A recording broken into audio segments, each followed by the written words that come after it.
Hi again, everybody, from Goss Stadium at Coleman Field on the campus of Oregon State University in Corvallis, along with Brian Thomas, Javon Grossman, Dale Hummel, Garrett Dworshak, Will Rodriguez, Tyler Rock, Hunter McRobbie, Dominic White, the whole crew. One more time, it's the Corvallis Knights, and this we know with finality. This is the last. It is the final home game for the Corvallis Knights in what has been a very intriguing 2026 summer for the Knights. Here they are in a very familiar position through it all, namely playing at home for a divisional championship. It's a winner-take-all, one-game affair between the Knights and the Ridgefield Raptors. And the Knights are here because they won both series head-to-head against Ridgefield over the last couple of weeks. Here and then at the Rourke. And they have been very competitive, exciting games, and we expect another one tonight. But the Knights, by winning both series, get this single-game affair in their home ballpark, the home of the Beavers, the home of the Knights. And we hope you're going to make it to your home for the next several hours on your way into the ballpark to watch one more game for the boys of summer here in Corvallis, the Corvallis Knights and Ridgefield Raptors. If you've been coming to the ballpark most of this summer, and if you've seen a lot of the Knights games, then you've seen a good deal of our pregame show guest because he has been a fixture in the starting lineup. I refer to Max Medina, who will be joining me shortly. Max will be starting his 42nd game this summer and appearing in his 45th. Only Zane Garvey and Joey Morosco have appeared in more games. Joey will start his 45th game tonight, and Zane Garvey will also start his 44th game. Max Medina has been a stalwart in center field. Tonight, he gets the opportunity to play again for the South Division Championship and bat sixth in the Knights lineup. Max has been a pleasure to watch all summer. It's been a tremendous summer for the young man. And he and Joey Morosco, who did not know each other before coming to become teammates here with the Corvallis Knights, have been roommates all summer and are looking forward to continuing the friendship, even though they will go their separate ways after Thursday, they hope, and that is the whole point of tonight's game. The winner gets a chance to travel to either Wenatchee or Bellingham. They are playing the North Division Championship game tonight. We'll be following that closely, and if the Knights prevail, then they will travel to the winner of that game to settle the West Coast League Championship on Thursday. It's a beautiful evening for baseball. Again, we've been blessed with many and have another one more time here tonight. We're going to take a 2-minute break and come back with our conversation with Max Medina, the Knights starting center fielder, a young man who expresses, I think, very well what it's like to try to learn the game of baseball. I've been watching it for 60 years, and I really, as the old phrase goes, I don't know nothing. And Max Medina has been playing it and at it a little at a higher level than I ever experienced as a player, but has been around the game for far fewer years than yours truly. But he, too, talks about how the game teaches day in and day out and how much he's valued learning about the game of baseball in the summer of 2026. We'll hear from Max Medina after this 2-minute break. It's the South Division Championship game. The Knights in Ridgefield at Goss Stadium at Coleman Field. Max Medina after this 2-minute break on the Knights live stream and Joe Radio.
It is the South Division, one game for the championship tonight between the Corvallis Knights and the Ridgefield Raptors, recent combatants. They've been at each other the last couple of weeks coming down the stretch.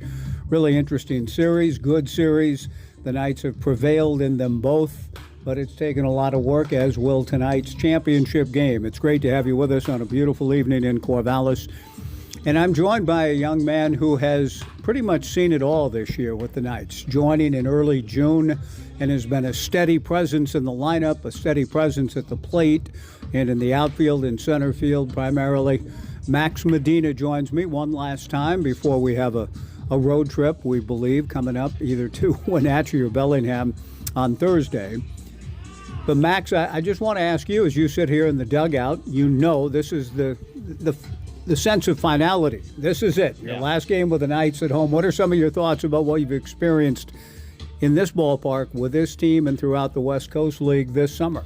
Yeah, I mean, it's been an awesome journey, it's been a blessing, honestly. I feel like I've grown in many different ways, and I'm super glad to be in this position, and feel like I've learned a lot.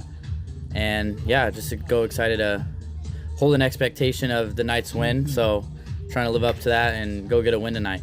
Max, what are, if you could maybe articulate or define a little bit what you just touched on, what are some of the things that you have learned that you kind of think you're going to pull away and take with you to Cal Poly and then throughout your baseball life? I feel like, here we play a lot of games, so a big thing is just like the mentality, like when you're at the plate, confidence, even when you're not hot or not, just always being confident in yourself, because at the end of the day, like, mental is a big part of this game. And baseball-wise, I'd say, like, the little stuff, the stuff I haven't learned by playing this many games, like the base running stuff. The little things in baseball I've learned from Coach Knight. I think it's been a huge help, and I think I'd take it as long as my career goes. So, Max Medina, my guest. Max, you learned from Coach Knight, but is there also just playing as much as you have, day after day after day, that you can feel your IQ growing in the sport? Yeah, 100%. I feel I almost know just the little things in the game that I thought I knew and I just didn't, and that just comes from repetition and playing the game. I feel like that's only the way to get better. It's just you got to play day in and day out to really see the little things in baseball. So yeah.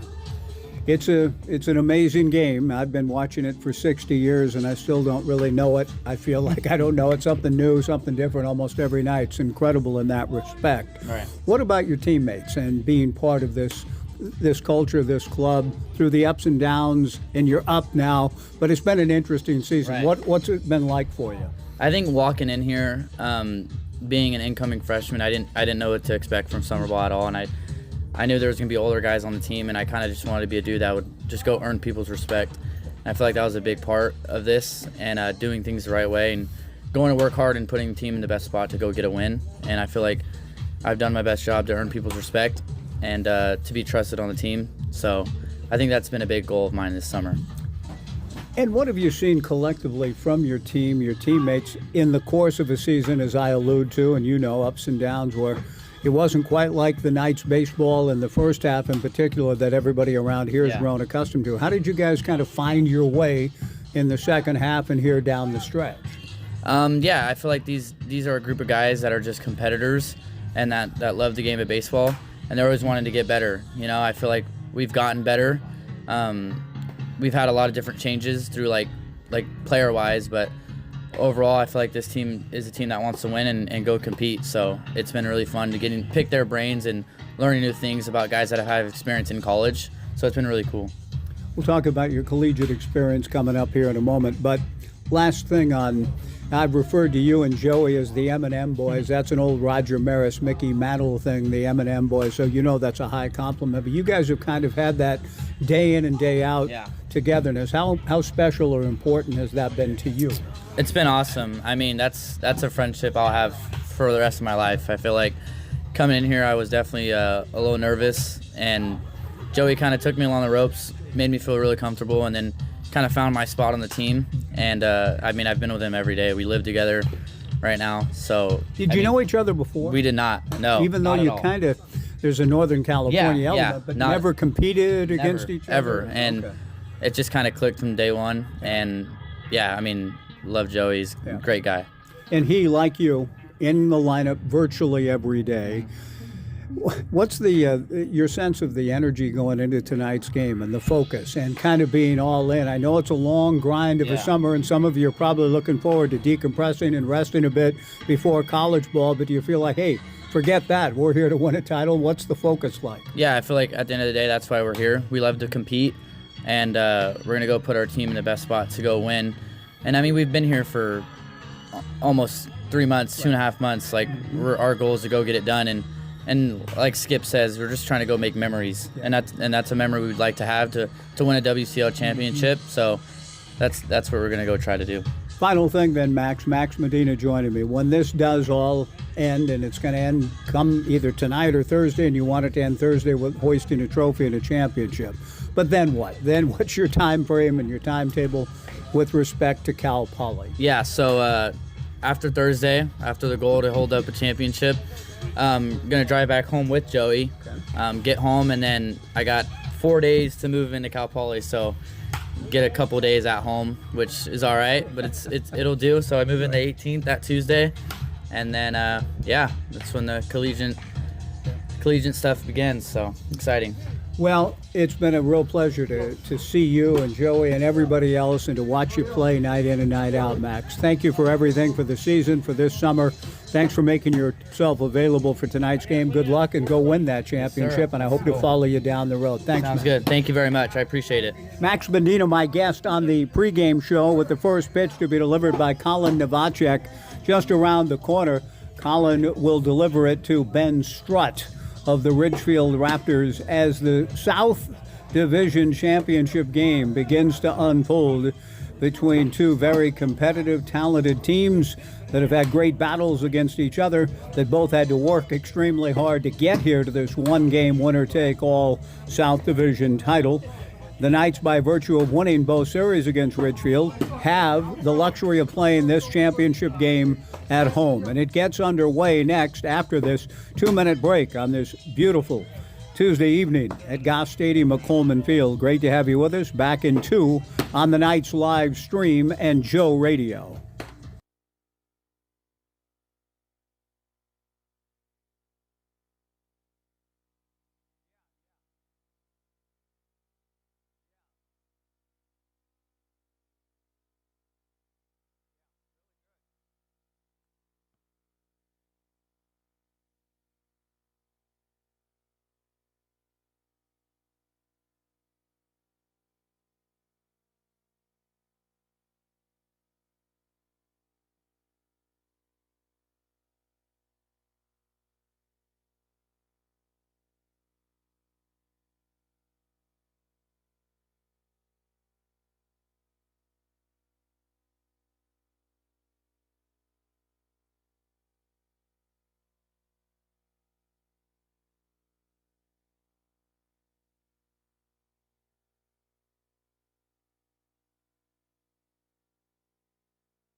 Well, here we go, how the South is going to be won. We'll find out here in a moment.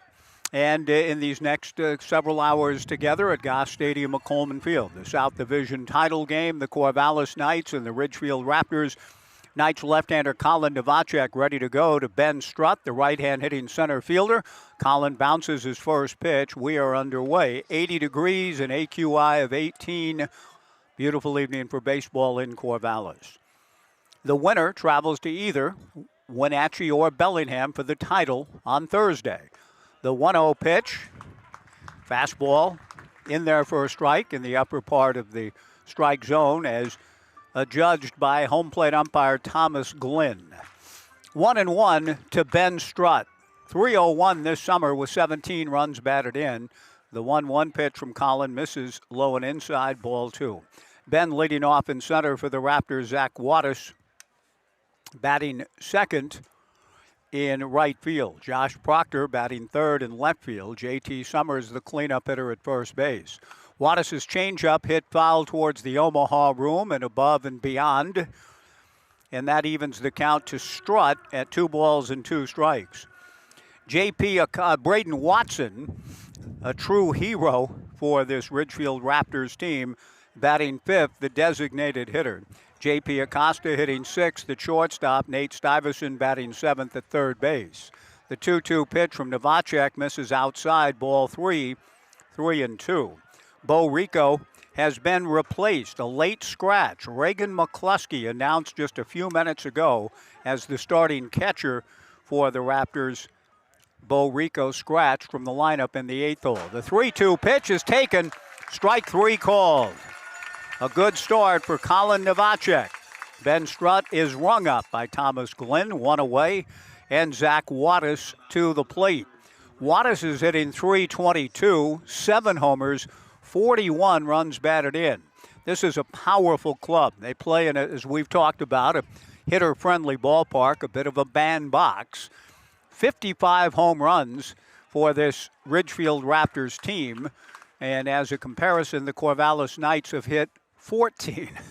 The first pitch in there for a strike to Zach Wattis. 0-1 the count. 1 out, nobody on, just getting underway under the sun one more time here at Goss Stadium at Coleman Field. The 0-1 pitch is in there for strike 2 from Colin Novacek, left on left.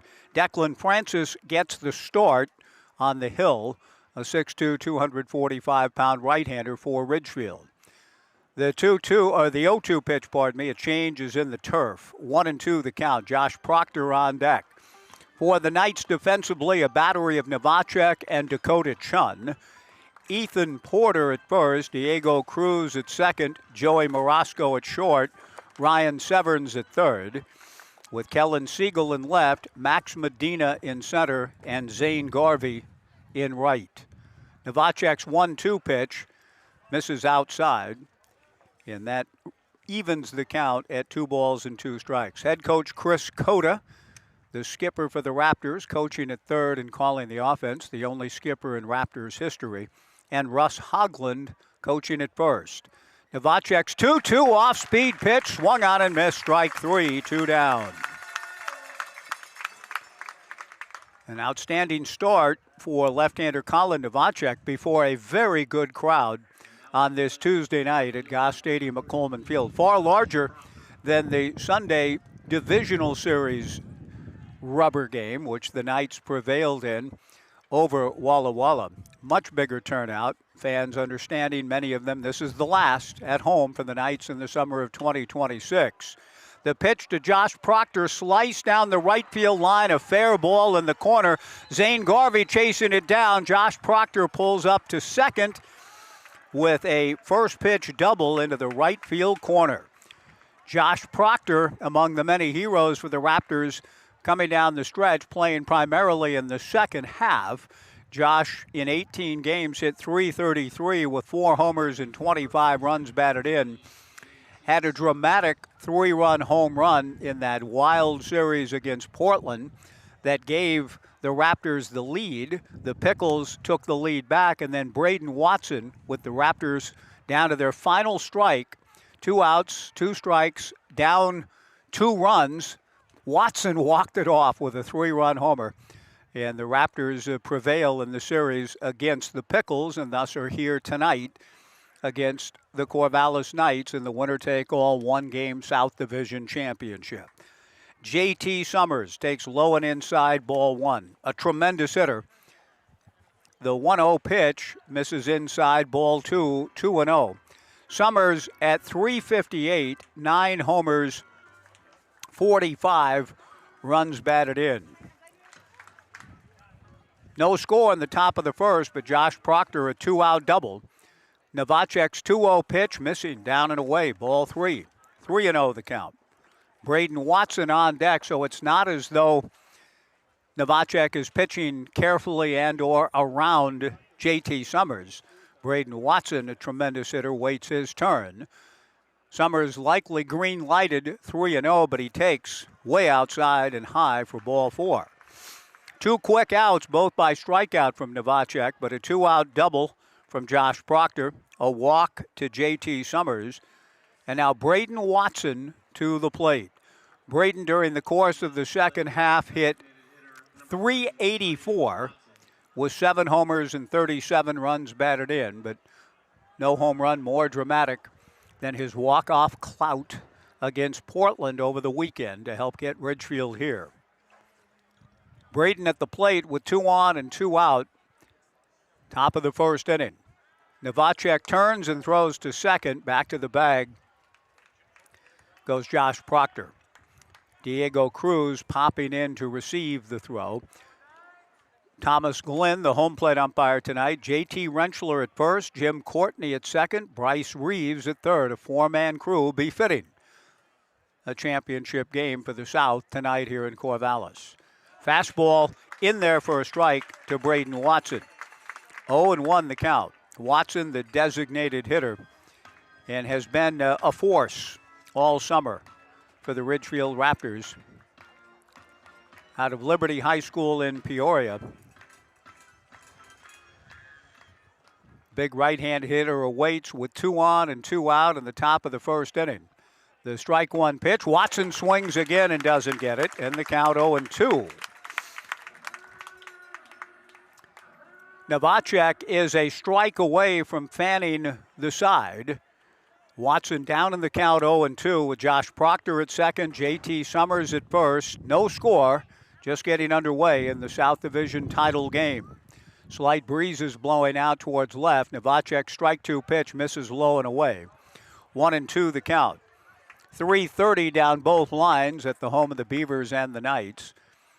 365 to the power alleys, 400 feet to straightaway center.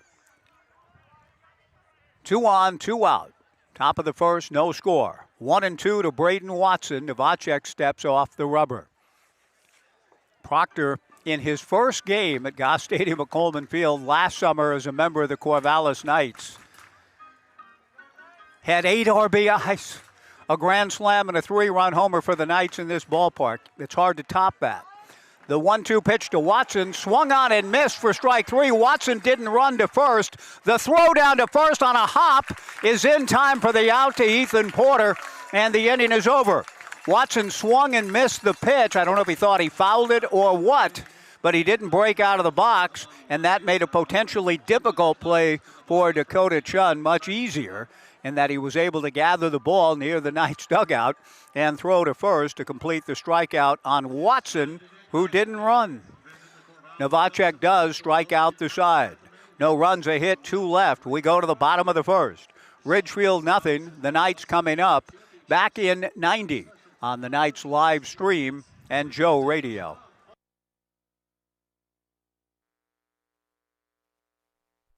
At Eugene Airport, we want to say thank you. Thank you to our community for choosing us to connect you to many destinations, other cultures, your families, and friends. Thank you to our dedicated and professional staff for ensuring the airport experience is excellent. And thank you to local residents and businesses for making us who we are. We are proud to serve you, our region, and beyond. Together, we continue to grow and thrive. Thank you for flying local and for flying EUG.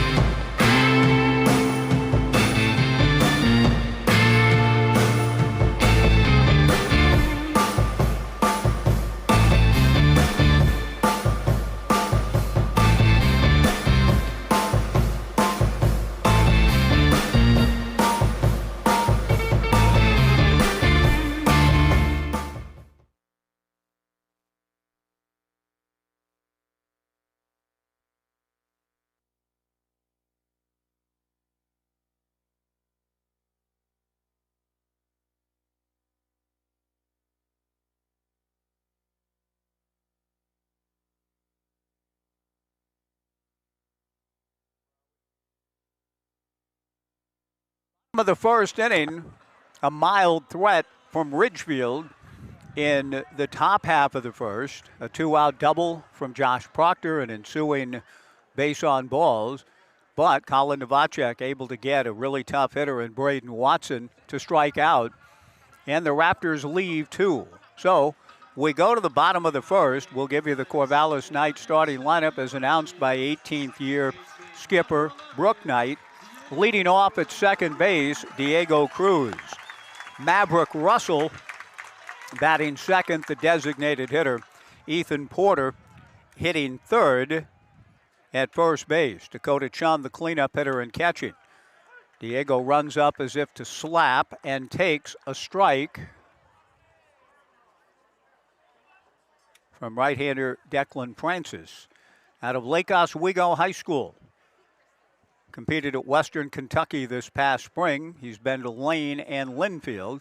The right-hander back to the plate and misses to Diego to even the count at 1-1. Ryan Severns batting fifth at third base for the Knights. Max Medina, our pregame show guest, hitting sixth in center. Kellen Siegel batting seventh and left. Zane Garvey hitting eighth and right. Diego swings and strokes it toward the gap into left center field for a base hit. Ben Strutt hustles over to play it on a hop. A leadoff single for Diego Cruz, who has been an impressive hitter in his 24 games with the Corvallis Knights this summer. And he gets a leadoff single to try to spark the Knights to an early lead. Maverick Russell, who got red hot after dealing with a knee problem that he brought with him from his time at UCLA in the spring, bothered him early here, got himself healthy, and has shown it at the plate. He's been a red-hot hitter down the stretch. A throw to first, and Diego back to the bag. No score, bottom of the first inning. Diego is 15 for 20 in stolen bases. Maverick Russell at the plate, hitting .338 through 22 games with a homer and 25 runs batted in. Maverick has one sacrifice on the season. He's hit by the first pitch delivered from Declan Francis, and the Knights have something going here in the bottom of the first inning. Unlike Ridgefield, which had 2 on, but that didn't happen until there were 2 out, the Knights have 2 on and nobody out to open their half of the bottom of the first, and Ethan Porter, the hitter.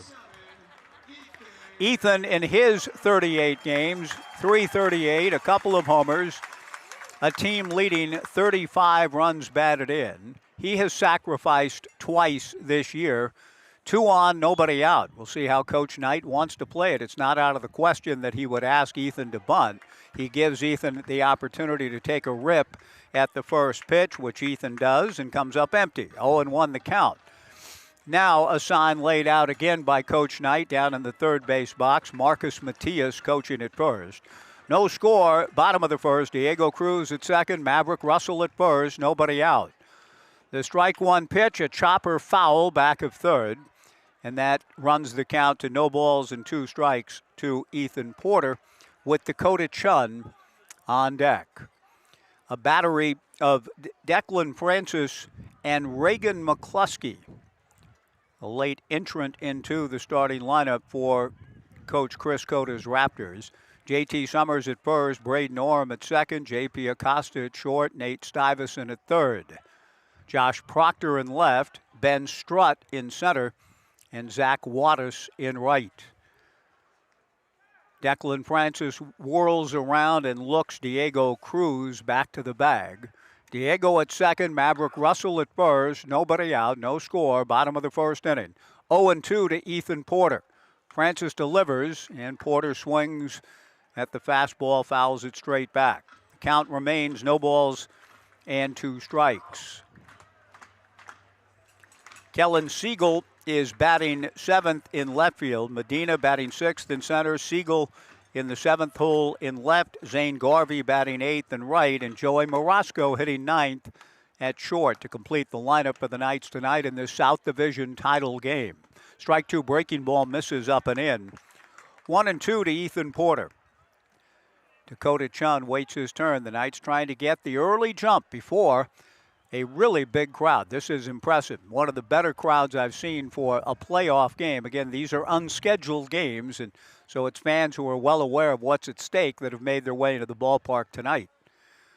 Breaking ball to Porter, swung on and fouled back, and the count remains 1-2. That means there's a good word of mouth about the Knights. There's a good following to begin with. Dax Whitney walking through the Jack Riley concourse. Gene Riley is part of the entourage tonight. It's nice to see Dax in the park as he rehabs from his elbow surgery. 2 on, nobody out, no score, bottom of the first. 1-2 to Porter. Cruz is going to third. Ethan swings and hits one foul into Urchin Alley to my right. And the count goes to 1-2. Diego was trying to swipe third on his own, and clearly Porter with 2 strikes has to swing away, and was able to fight the pitch off and foul it to stay up there 1-2. Diego back to second, Maverick Russell at first, nobody out. Declan Francis, the right-hander, comes set. The pride of Lake Oswego delivers up and in. Ball 2, 2-2. And I don't have all numbers in the history of playoff numbers, but my sense in just looking around here and having been around for most of the Knights' 19 years in playoff baseball, this looks like one of the largest home crowds ever for a playoff game at Goss. The 2-2 pitch to Porter. He gets another fastball and fights it off again to stay up there. 2 balls and 2 strikes with Dakota Chun waiting his turn. Ethan Porter was down in the count 0-2 and has gone to work to stay alive. Diego Cruz, a leadoff single, is at second. Maverick Russell at first. Declan Francis with a count of 2-2 and nobody out comes set. Glances back at Diego, who's going. The pitch is high. The throw to third on a hop, not in time. Diego Cruz steals third, and Maverick Russell, following Diego's lead, also gets into second. The Knights with 2 stolen bases. Diego Cruz leading the way, and Maverick thought, okay, they'll make a play on him and not me. Took off somewhat belatedly, but gets in. So Ethan Porter has worked it from 0-2 to 3-2. The infield at normal depth for the Raptors. The 3-2 breaking ball is in the turf for ball 4 to load him up. That is an excellent plate appearance for Ethan Porter. Down in the count 0-2 and ends up drawing ball 4. Dakota Chun to the plate with the bases loaded and nobody out. Dakota, a second half stalwart for the Knights in 15 games. 16 runs batted in, hitting .311. He's up there with the bases loaded, nobody out, bottom of the first, no score. The infield a double play depth for Ridgefield. Francis' first pitch misses very high, ball 1, 1-0.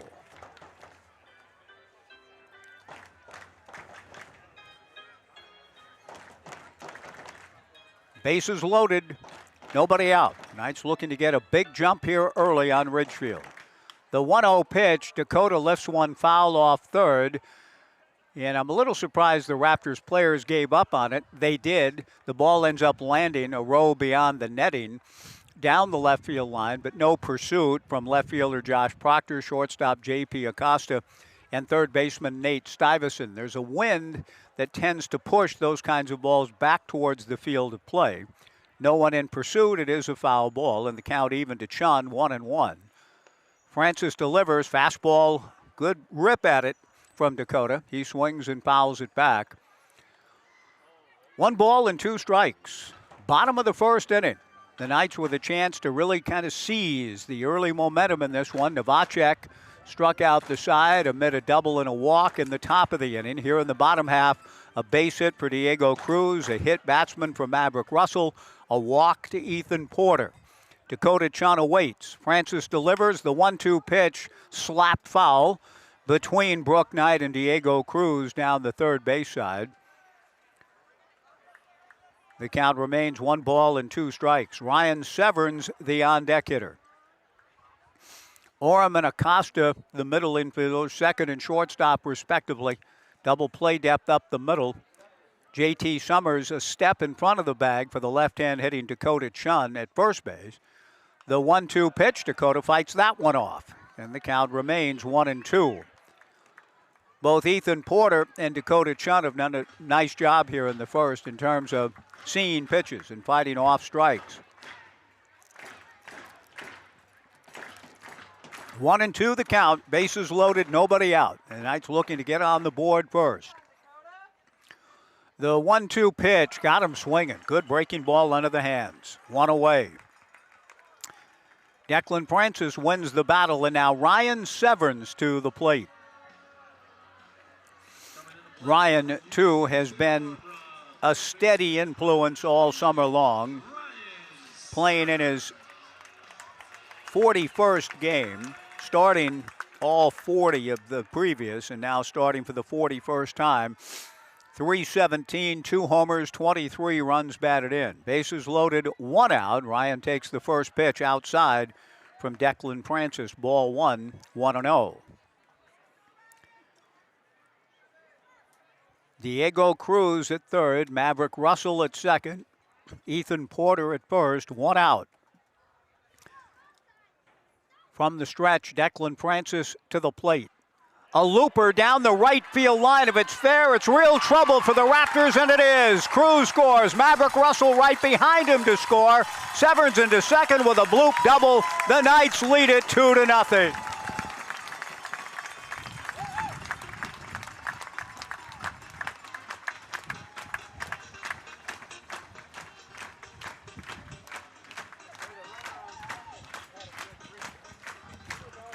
The beauties of baseball.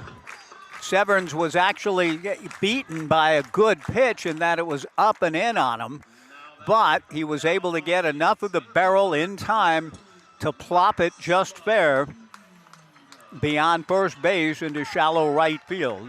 Cruz and Maverick both score. 2-0 Knights. Ethan Porter to third. Ryan Severns to second. Max Medina the batter. 2-0 Knights. Max takes a fastball away. Ball 1, 1-0.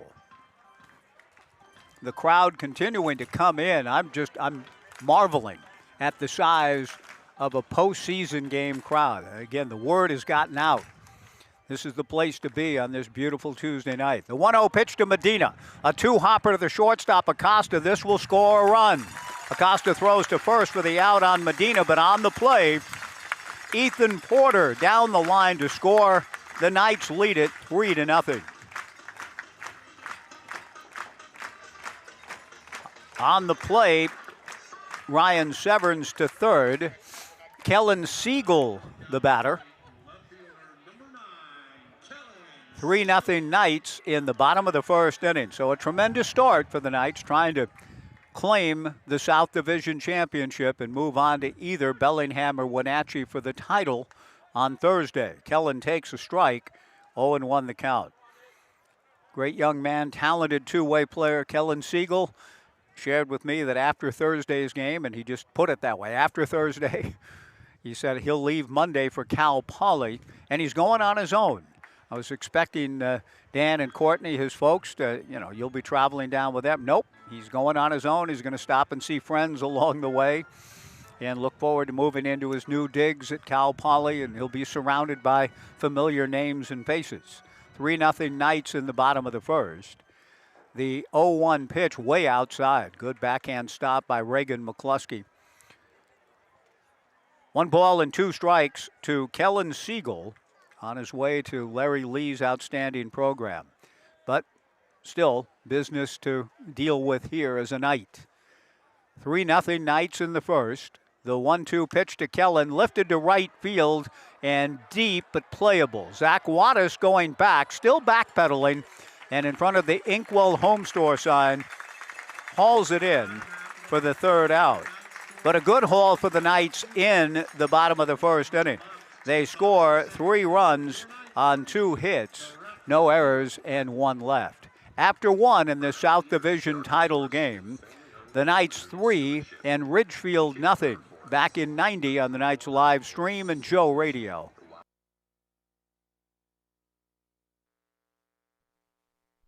Rolling with the crew where good vibes meet good times.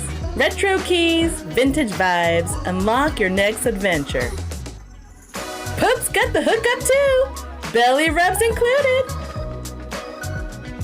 Space to kick back, laugh out loud, and just be. Hit the pop shop for quick snacks and take in the moment, or just chill with your pup and soak up the good life.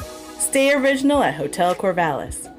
At Eugene Airport, we want to say thank you. Thank you to our community for choosing us to connect you to many destinations, other cultures, your families, and friends. Thank you to our dedicated and professional staff for ensuring the airport experience is excellent.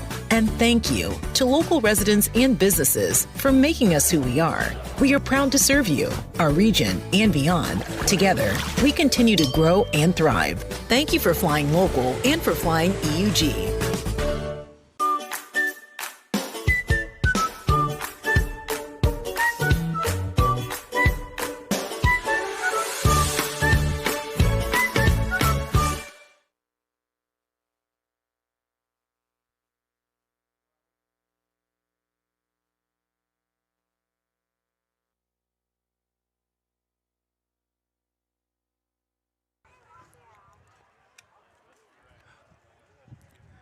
We go to the second inning. What's up? This is more people than I've seen in a regular. We go to the second inning, 3-0 Knights. Paul Blackburn affirming what I just said about, he said this is a bigger crowd than most regular season games. It's certainly one of the larger I've seen for a playoff game ever. 3-0 Knights. Left-hander Colin Novacek working on J.P. Acosta, misses with the first pitch to the Raptors shortstop. Comes back and misses again, ball 2. 2-0. J.P. Acosta, Nate Stuyvesant, and Reagan McCluskey. The 2-0 pitch grounded off the leg of Colin Novacek, glancing over to right in the hole at second. Diego Cruz, who was moving up the middle on contact, reverses course, gets to the ball, but not in time. It's a base hit for J.P. Acosta. Brooke Knight comes walking out of the Knights dugout on the third base side. The skipper to check on Novacek, and Colin just essentially waves him off. If Colin had not deflected the ball with his person, I think Diego might have had a chance to get to it. He got a good jump on the ground ball and was moving to his right in a hurry. The ball deflected off of Novacek back to from whence Diego came. So it's a base hit to lead things off of the Raptors. Nate Stuyvesant swings at the first pitch from Colin and doesn't get it. No balls and 1 strike the count. Stuyvesant, a 4-sport. That's nice to see. 4-sport high school athlete at Redondo Union. Fastball a little low and away. 1 ball and 1 strike the count. Don't see too many 4-sport stars anymore. But he played football for former Beaver linebacker Keith Ellison at Redondo Union. He swings at the 1-1 pitch and doesn't get it. The count 1-2. 3-0 Knights, top of the second inning. J.P. Acosta, a leadoff single, held on at first by Ethan Porter. 1-2 to the right-hand hitting Nate Stuyvesant, the southpaw Novacek from the stretch. Colin to the plate and misses. Down and away, ball 2, 2-2. Stuyvesant began his career at Stanford, so really a highly regarded athlete coming out of Redondo Union, and is now competing at Loyola Marymount. He takes just high, ball 3, 3-2. This is a big pitch in the ball game here, just in terms of the feel, the overall sense of command the Knights enjoy now, up 3-0. A toss to first base. Back to the bag goes J.P. Acosta under the watchful eye of his first base coach, Russ Hoagland. But the Raptors trying to respond immediately after the 3 spot from the Knights in the bottom of the first. A leadoff single, 3-2 to Stuyvesant. Reagan McCluskey on deck. Novacek's 3-2 pitch, line down the right field line, foul. And the count remains 3 balls and 2 strikes. I will be at Pioneer Courthouse Square tomorrow night to see a concert, Jesse Wells in concert. I get to go with my daughter. She's a big fan of Jesse's. I like him. She loves him. we get to go up there tomorrow. He's playing with the Rat Boys. But I remember a few years back there was a social media event, a throw to first. When I say a few, that could be 10 or 15. That's how a few feels these days. But where there was no advertising other than social media, tweets, posts, and about a concert at Pioneer Courthouse Square, and thousands showed up. The 3-2 pitch on the way, a fly ball to right field. Zane Garvey moving back, still moving back, makes the catch just shy of the warning track, turns around and fires back in to Diego Cruz. One away, and Reagan McCluskey will come to the plate. And I bring that up only because I continue to watch fans coming in here tonight. And I don't know if there was a social media phenomenon. People, hey, what are you doing? Hey, the Knights are... Because the walk-up, it really is one of the better crowds, and I'll keep on that because it's astonishing to me how many people are here for an unscheduled game on this Tuesday night, August 11th. It speaks to the place the Knights have found in this community. And so it just strikes me as a lot of folks said, hey, it's a beautiful night. What are you doing? Well, the Knights are playing. Oh, well, I'll go tomorrow night. Hey, this is the last game. Okay, well, let's go tonight. Thousands of people flock to Pioneer Courthouse Square, and looks like they're doing it to Goss here tonight. First pitch to McCluskey, foul back. The 0-1 fastball knee high in there for strike two. 0-2 the count to Reagan McCluskey. 3-0 Knights in the second. Braden Orem, the on-deck hitter. If the Knights prevail, they travel to the great state of Washington for the championship affair, either Bellingham or Wenatchee on Thursday. The strike two pitch missing outside, ball one. My daughter Elle's been trying to get me to see Jesse Wells with her for years, and the schedule works out perfectly. He's in Portland tomorrow, so I'll get to be in Wenatchee or Bellingham if there is a game for the Knights there on Thursday. The 1-2 pitch missing high, ball two, 2-2. Some of you have told me that you remember Elle's travails during the spring season when I'm calling a Beaver game in the booth to the left, and nobody had left the tickets they'd promised her. The 2-2 pitch, a chopper to third. Severns lost the ball in the sun. The base umpire says foul ball. Now, Chris Cota is looking and saying, are you sure about that? And Severns lost the ball in the sun. Kind of a Baltimore chopper up along third. Severns ducked. He had no chance to make a play. He let the ball go. Foul ball, says Bryce Reeves, the third base umpire. And I'm with Chris Cota on saying, really? Are you sure? Because from here, and I have a different angle, but it looked like it could indeed have been a fair ball. So a bit of a break perhaps for Novacek and the Knights. 2-2 to Reagan McCluskey. 3-0 Knights in the second. 1 on, 1 out. Diego Cruz shifted over on the left side. The pitch to McCluskey is just outside, ball three. Another full count pitch coming up from the left-hander, Colin Novacek. 3 balls and 2 strikes with 1 out. Novacek set, the 3-2 pitch, swung on and missed. Strike 3, 2 down. Paul Blackburn makes an interesting observation to Brett here to my right from KEZI about it was not only Ryan Severns, according to Paul, and I trust his vision of the play. I was looking at Severns ducking his way out of the way of that ball off the bat of McCluskey. Severns clearly lost the ground ball in the sun. I know that speaks of Billy Lowe's and the Brooklyn Dodgers, who was mocked for losing a ground ball in the sun back in the day. Braden Orem, the batter, takes down and in, ball one. Only a Brooklyn bum could do that, was sort of the outcry of the fans back in those boys of summer days. 1-0 to Braden Orem. But according to Blackburn, Bryce Reeves, the third base umpire, also lost the ball in the sun. Novacek throws to first, and J.P. Acosta, who led off the inning with a base hit, steps back. 3-0 Knights in the second. Acosta at first and 2 down.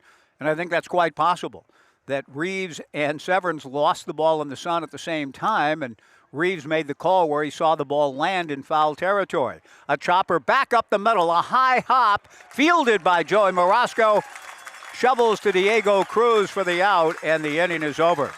Nicely done by Joey, ranging to his left. A leadoff single for Ridgefield and nothing more. Acosta left at first base. Through 1.5. The Knights 3 and Ridgefield nothing. Back in 90 on the Knights live stream and Joe Radio. Welcome. We're looking to switch and heard about OCCU. In 20 words, what makes OCCU different? OCCU has free interest-earning checking, high-yield savings, and a community focus. That's only 11. We're the credit union with duck and beaver cards. Sounds like OCCU has a lot to offer. OCCU has been around for 70 years. We've learned a thing or two. Switch to OCCU. Apply online at myoccu.org or at your local branch. Rolling with the crew, where good vibes meet good times. Retro keys, vintage vibes, unlock your next adventure. Poop's got the hookup too, belly rubs included. Space to kick back, laugh out loud, and just be. Hit the pop shop for quick snacks and take in the moment, or just chill with your pup and soak up the good life. Stay original at Hotel Corvallis.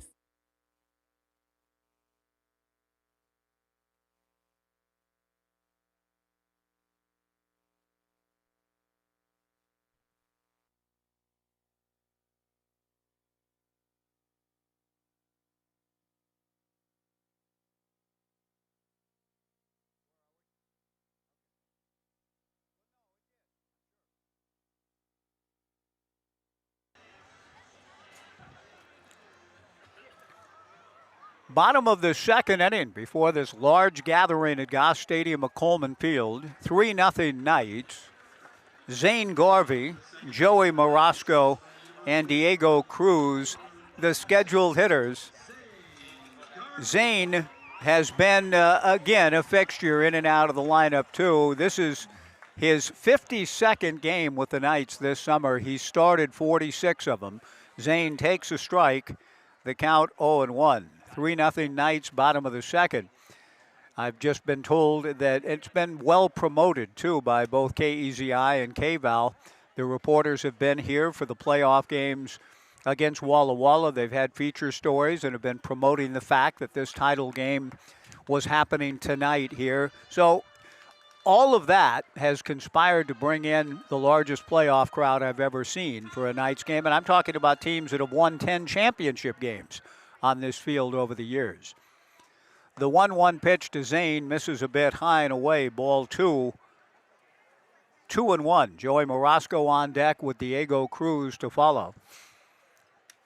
I see Dylan Jacobs from the Corvallis Gazette-Times here. He'll be filing a story, and the GT2 has been covering and promoting the Knights well. So all of it, we appreciate all of you tuning our way, those of you that have made your way into the ballpark one more time in the summer of 2026. So far, so good for the Knights. A long way to go, but they're up 3-0 here in the second. The 3-1 pitch to Zane, swung on and fouled towards Waldo Hall to the left and out of play. The count remains 3-2. This has been one of those blessed days for yours truly, and even, I think, the reporters who cover Oregon State, in that we were able to watch and do some football interviews after practice today, go over to the basketball practice center. Garvey swings at a fastball, doesn't get it, strike 3. Good job by Declan Francis. After giving up 3 last inning, strikes out Garvey to open the second. Joey Morosco to the plate. I know that C.S. Lewis wrote a wonderful book called The Four Loves, and even did some audio tapes in a series in the late 50s in which he begins, in Greek there are 4 words for love, and then he expounds on the 4 words in Greek for love. The pitch on the way to Joey Morosco, a looper to center but playable. Ben Strutt comes in to make the catch. Quickly 2 down in the second, a much different kind of frame unfolding early for Declan Francis. Diego Cruz, the batter. Diego singled and scored 1 of 3 runs for the Knights last inning. 2 outs, nobody on. And it is an eloquent Beautiful book, The Four Loves, taking his cue from the ancient Greeks and writing about all of them. But for me, my life today, I got to experience what in my life has been all in one day now. The three loves, if that's all right, with apologies to Clive Staples. Breaking ball in there for a strike to Diego Cruz, 0-1 the count. All in one day on this campus. Football, basketball, baseball. That's a pretty good day. It's a Billy Crystal City Slickers, that's a good day type moment. The strike one pitch misses high, and in between, a nice long slow jog up around behind Timber Hill on a gorgeous day with a low AQI. I guess I've got to say, it's a great day. 2 outs, nobody on, 3-0 Knights, who are trying to make it a great night and advance to the West Coast League Championship game on Thursday. The strike two pitch, or one pitch, pardon me, is in there for strike two to Diego. 2 outs, nobody on, 3-0 Knights in the second. Maverick Russell on deck. Declan Francis from the stretch delivers. Diego golfs one toward left center field. Ben Strutt moving over and makes the catch to retire the side. So after a 3-run first, Declan Francis settles in and retires the Knights in order in the second. And at the end of 2 at Goss Stadium at Coleman Field, the Knights 3 and Ridgefield nothing. Back in 90 on the Knights live stream and Joe Radio.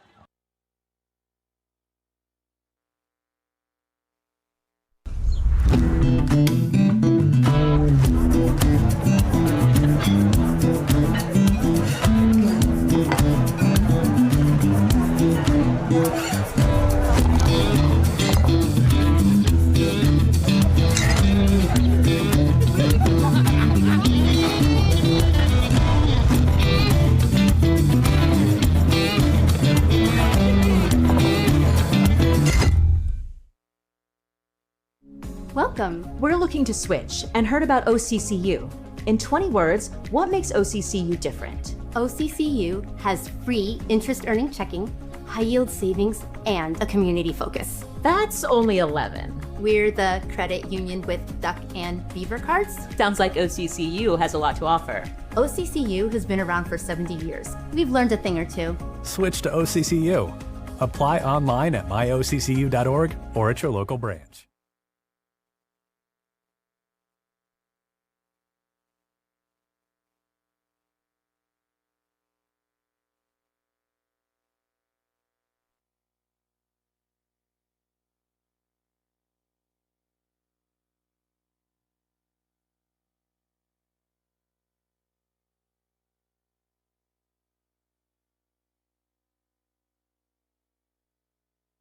Nothing Knights to the top of the third inning in the South Division Championship game. Ben Strutt will lead it off against Knights left-hander Colin Novacek.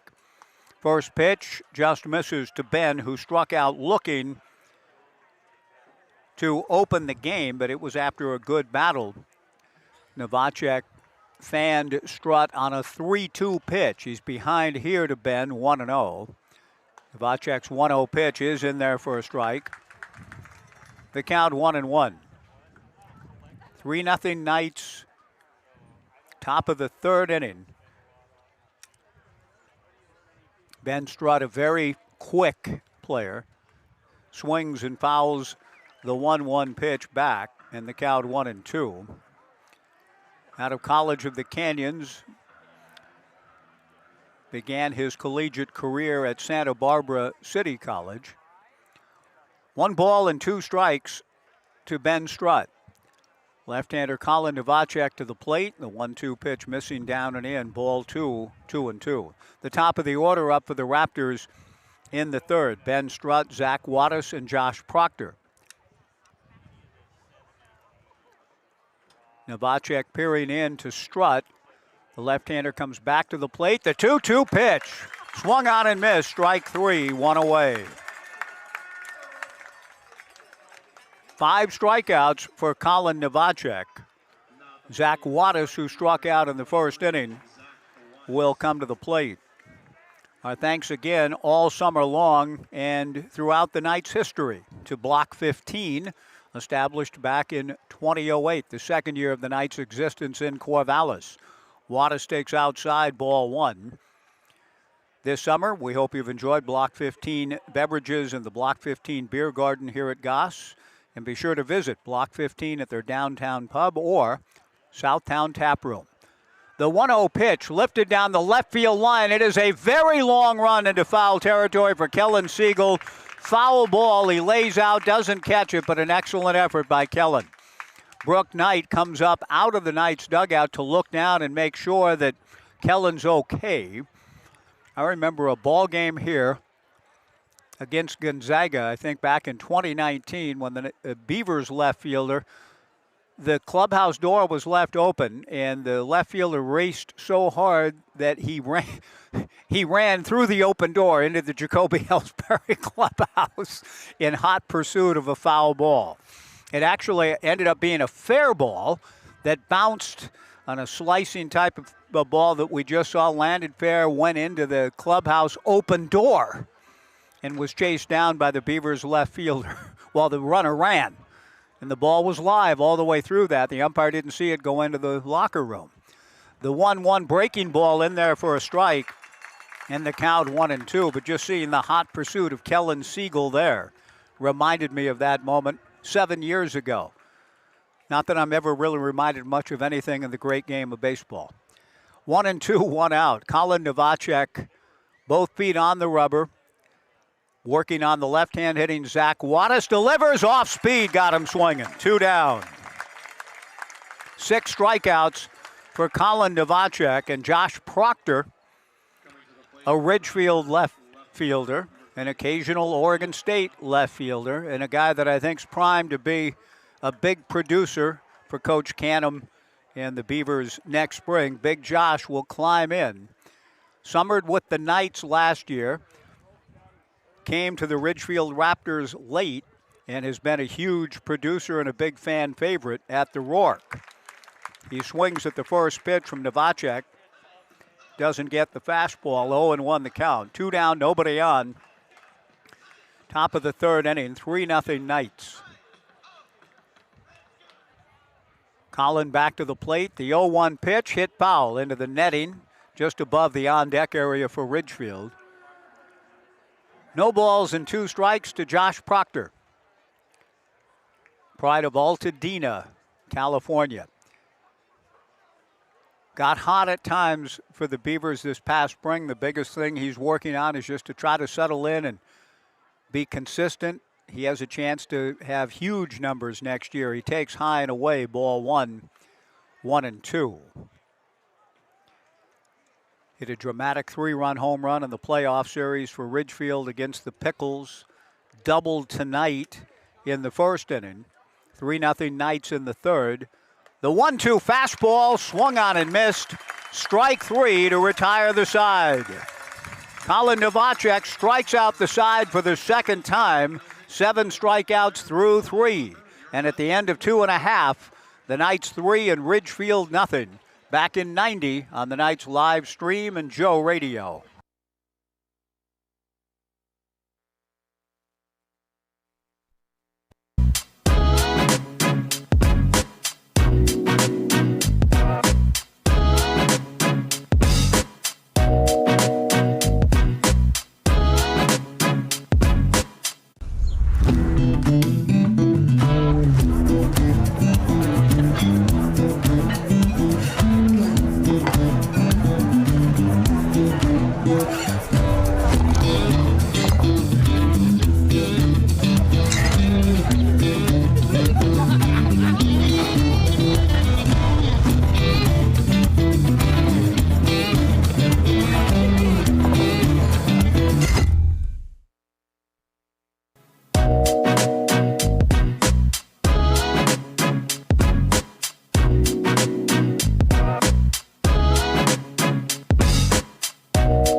To see Hogan Airy part of the entourage tonight, just arriving at the ballpark and taking his seat in the front row just below the McGrath family press box. His grandmother Jean is in the house tonight. My next door neighbor Deb is in the house tonight. We've got a lot of folks taking in Knights baseball in the South Division title game as we go to the bottom of the third. Maverick Russell hit by a pitch in the first inning and scored. Takes a first pitch strike from Declan Francis, who after the rough first inning settled in to retire the Knights in order last inning. Maverick shows bunt, got the bunt down in fair territory, but not far enough in front of the plate to put any pressure on Reagan McCluskey. Reagan pounces on it quickly and throws Maverick out to open the bottom of the third. 6 straight retired by Declan Francis. Ethan Porter, the hitter.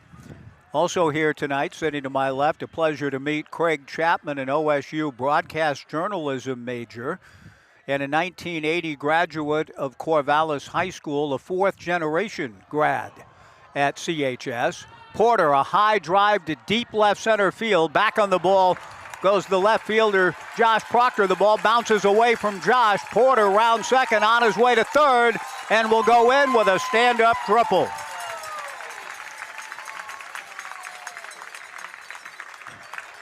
Ethan Porter giving the ball a long ride to left center, and the carom not exactly played a la Yaz or Carl Furillo. The ball bounding away from Proctor, and Ethan Porter takes advantage for the one-out triple to bring Dakota Chun to the plate, and an opportunity for Dakota to add to the Knights' lead. Down 3-0, Coach Cota, the Raptors skipper, instructs his infielders to play in. Dakota swings, and it's a ground ball to the shortstop, Acosta. Because he was in a perfect spot, he's able to field and throw out Chun. First ball swinging for out number 2. And now Ryan Severns to the plate. It'll take a base hit, an error, a wild pitch now to get Ethan Porter home. Ethan putting a good charge into the ball for the one-out triple, but now he's at third with 2 down. Ryan blooped a double into right field for 2 runs in the first. Declan to the plate, breaking ball, strike, and the count 0-1. But a real pleasure to have a fourth-generation CHS. His grandfather, Floyd Chapman, graduated from Corvallis High School in 1917. No balls and 1 strike. The pitch to Severns pulled foul outside of third, and the count 0-2. His father, a 1955 graduate of CHS, and Craig himself, 1980 at Corvallis High School and a broadcast journalism major. Good for him. Good to have him here in the ballpark amongst many at Goss Stadium at Coleman Field tonight. The strike 2 pitch to Severns misses down and away, and the count goes to 1-2. Nice to meet you tonight, Craig. Craig was honest enough, candid enough to share with me that as a longtime Beaver believer and lover of the Beavs and big fan of Pat Lafferty and Darryl Lonnie, he was distraught when yours truly got the call for this job back in '99. Tainted as I was from my previous experiences down the road. But he said he got over it, he said. And so now he's sitting to my left here at the ballpark tonight, and I'm grateful for that. Ryan Severns still at the plate with a count of 1-2. Ethan Porter at third, 2 down, 3-0 Knights in the bottom of the third. Francis to the plate. Severns chases a pitch well out of the zone, strike 3 to retire the side. The Knights failed to take advantage of the one-out triple from Ethan Porter. Ethan left stranded at third at the end of 3. The Knights 3 and Ridgefield nothing back in 90 on the Knights live stream and Joe Radio.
Through 3 innings at Goss Stadium at Coleman Field, the Knights 3 runs, 3 hits, and no errors. Ridgefield, no runs, 2 hits, and no errors. Left-hander Colin Novacek, who has fanned 7 through 3, goes to work on J.T. Summers, the powerful right-hand hitter. J.T. takes away ball 1, 1-0. Summers transferring from Santa Rosa Junior College to Oregon. Takes down and in ball 2. 2 balls and no strikes out of Angelo Sakarakis country. Casa Grande High School in George Lucas country. Petaluma. 2 balls and no strikes to J.T. Summers.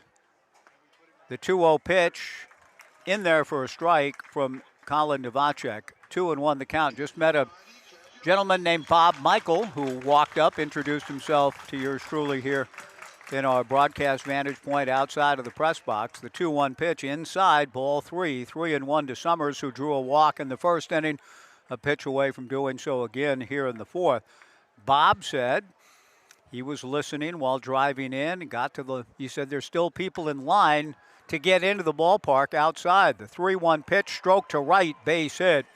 Max Medina hustles over, plays it on a hop. A long single for J.T. Summers into the gap in right center field to open the Raptors' 4th. And Braden Watson, who struck out in the first inning, will come to the plate. Braden's the type of guy who with one swing can get you healthy in a hurry. Even in this ballpark, the toughest park in the league to hit a home run in, Goss Stadium at Coleman Field. But legit power hitters in this lineup, Proctor, Summers, and Watson in particular. Watson takes high, ball 1, 1-0. 3-0 Knights in the 4th. Bob Michael said that he has been pumping up tonight's event on his Facebook page. So I'm going to give Bob Michael credit. But the word's out, and it's really wonderful to see. The 1-0 pitch swung on and missed. The count 1-1. It makes me want to revisit Connie Willis's outstanding book, Bellwether. Connie Willis, a tremendous writer of science fiction, the Doomsday Book, all clear, blackout, time travel type things. She wrote a book about trends called Bellwether. The 1-1 pitch foul back and the count 1-2. It's been a long time since I've read it, but she did a really fascinating job of talking about what and why and how over the years things sort of become trendy. Now, this is a one-day trend, it feels like. The Knights have drawn well. Don't get me wrong. They've had a good summer of attendance. The 1-2 pitch just outside to Summers, ball 2, 2-2.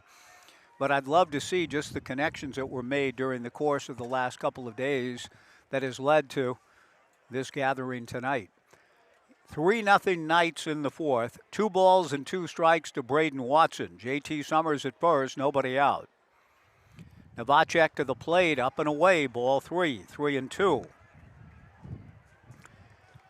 Another full count pitch coming for Knights left-hander Colin Novacek. Coach Cota goes through some signs outside of third. J.T. Summers not swift, held on by Porter. 3-2 the count. The payoff pitch is a ground ball into left field, base hit. So here come the Raptors, a confident bunch based on how they were able to pull out their series against the Portland Pickles. And after the Knights scored 3, and it looked like they might do even more damage early, Declan Francis has settled in and looked good. And now the Raptors offense, which has been potent all summer long, trying to come to life here in the 4th. Down 3-0, but they have 2 on and nobody out, and J.P. Acosta, the hitter.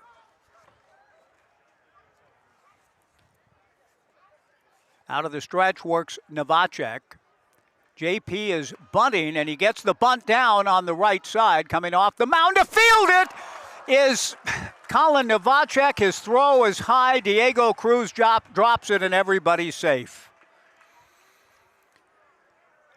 Heck of a note. The throw was a little bit up and high, but Diego probably should have found a way to catch it. He tried to stretch, thinking he needed to stretch and keep his foot on the bag. He had time to kind of come off the bag, catch the ball, then put his foot on the bag. He's diminutive to begin with, and the throw was high. Diego tried to stretch and keep his foot on the bag, and probably could have gone about it a little bit differently. So the bases are loaded, nobody out, 3-0 Knights in the fourth. The error on the sacrifice for Acosta, presumably charged to Novacek on the throw, which was high. But I thought Diego had a chance to pull it in nevertheless. Bases loaded, nobody out for Nate Stuyvesant. The strike one pitch, fastball, swung on and missed, and the count 0-2.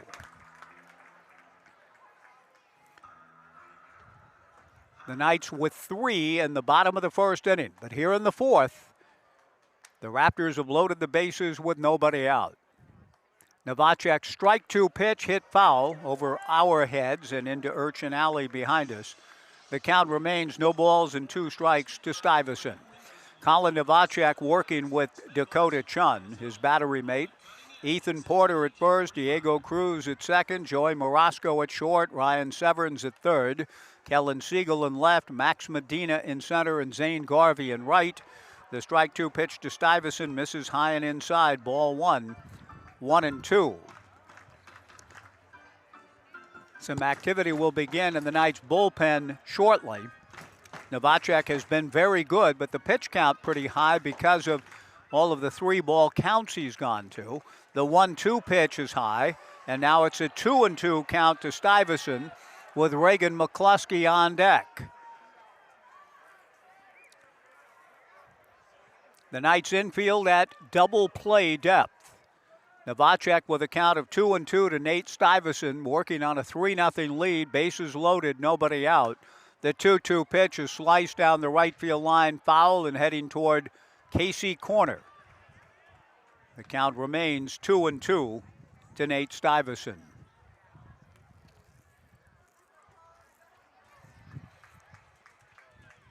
Novacek yielding a base hit to J.T. Summers to open the fourth inning. Braden Watson aboard on a single to left, and sacrifice and an error have loaded him up. The pitch on the way to Stuyvesant. The 2-2 offering, strike 3 called, 1 away. The 8th strikeout for Colin Novacek. It gives him a chance to get out of the inning with a double play ball. Reagan McCluskey, the batter. Reagan struck out in the second. 8 strikeouts for Colin through 3 1/3. Diego Cruz is shifted over, playing virtually behind the bag as the Knights' second baseman. A huge hole on the right side for McCluskey to shoot through. 3-0 Knights, bases full. McCluskey takes a little bit high, ball 1, 1-0. Reagan McCluskey, a late entrant to the starting lineup. Right-handed hitter out of Camas. The 1-0 pitch on the way, taken. Outside, ball 2, 2-0. Reagan McCluskey, out of Nashville. I was transposing Reagan McCluskey with Ryan McClaskey, who's also on the roster. My apologies. A young man from Nashville playing in a big game in Corvallis takes a 2-0 fastball for a strike, and the count 2-1. McCluskey 5'11", 205 from Dallas Baptist. We'll see more of him next spring. 2 balls and a strike. McCluskey awaits with the bases loaded and 1 out. Fastball swung on and missed, and the count 2-2.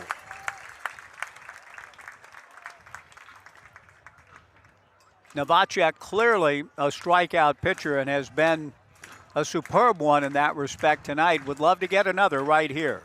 Bases loaded, 1 out. 3-0 Knights in the fourth. 2 balls and 2 strikes to Reagan McCluskey. Braden Oram on deck. Colin ready. The 2-2 pitch in the turf. The ball glancing away from Dakota Chun. Holding at third base, J.T. Summers. And another 3-2 count for left-hander Colin Novacek. J.T. Summers at third, Braden Watson at second, J.P. Acosta at first, 1 out. 3-0 Knights in the fourth. Big pitch for Colin right here. The left-hander ready. The 3-2 pitch. A ground ball to Morosco. Goes to Diego for one. To first. Double play, and the inning is over.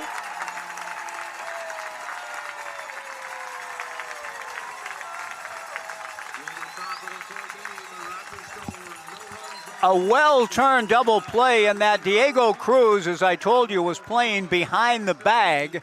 Not the usual path to get to second for the pivot. The base umpire, I thought, was going to say safe the way his body language. I thought he was about to put his palms down, but he rung up Reagan McCluskey close at first on the 6-4-3 inning-ending double play ball. Nicely done by Morosco, Cruz, and Porter, but a tremendous Houdini act by Colin Novacek. And I'm talking about the real Harry, not Tony Curtis as him, although not a bad film. In the fourth, no runs, 2 hits, an error, 2 left. At the end of 3.5, the Knights 3, Ridgefield nothing. Back in 90 on the live stream and Joe Radio.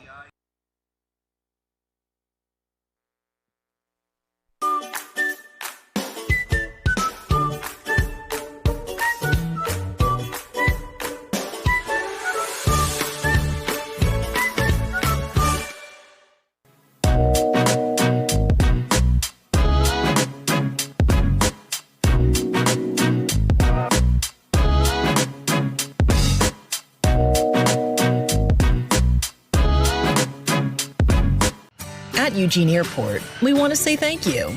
Thank you to our community for choosing us to connect you to many destinations, other cultures, your families, and friends. Thank you to our dedicated and professional staff for ensuring the airport experience is excellent.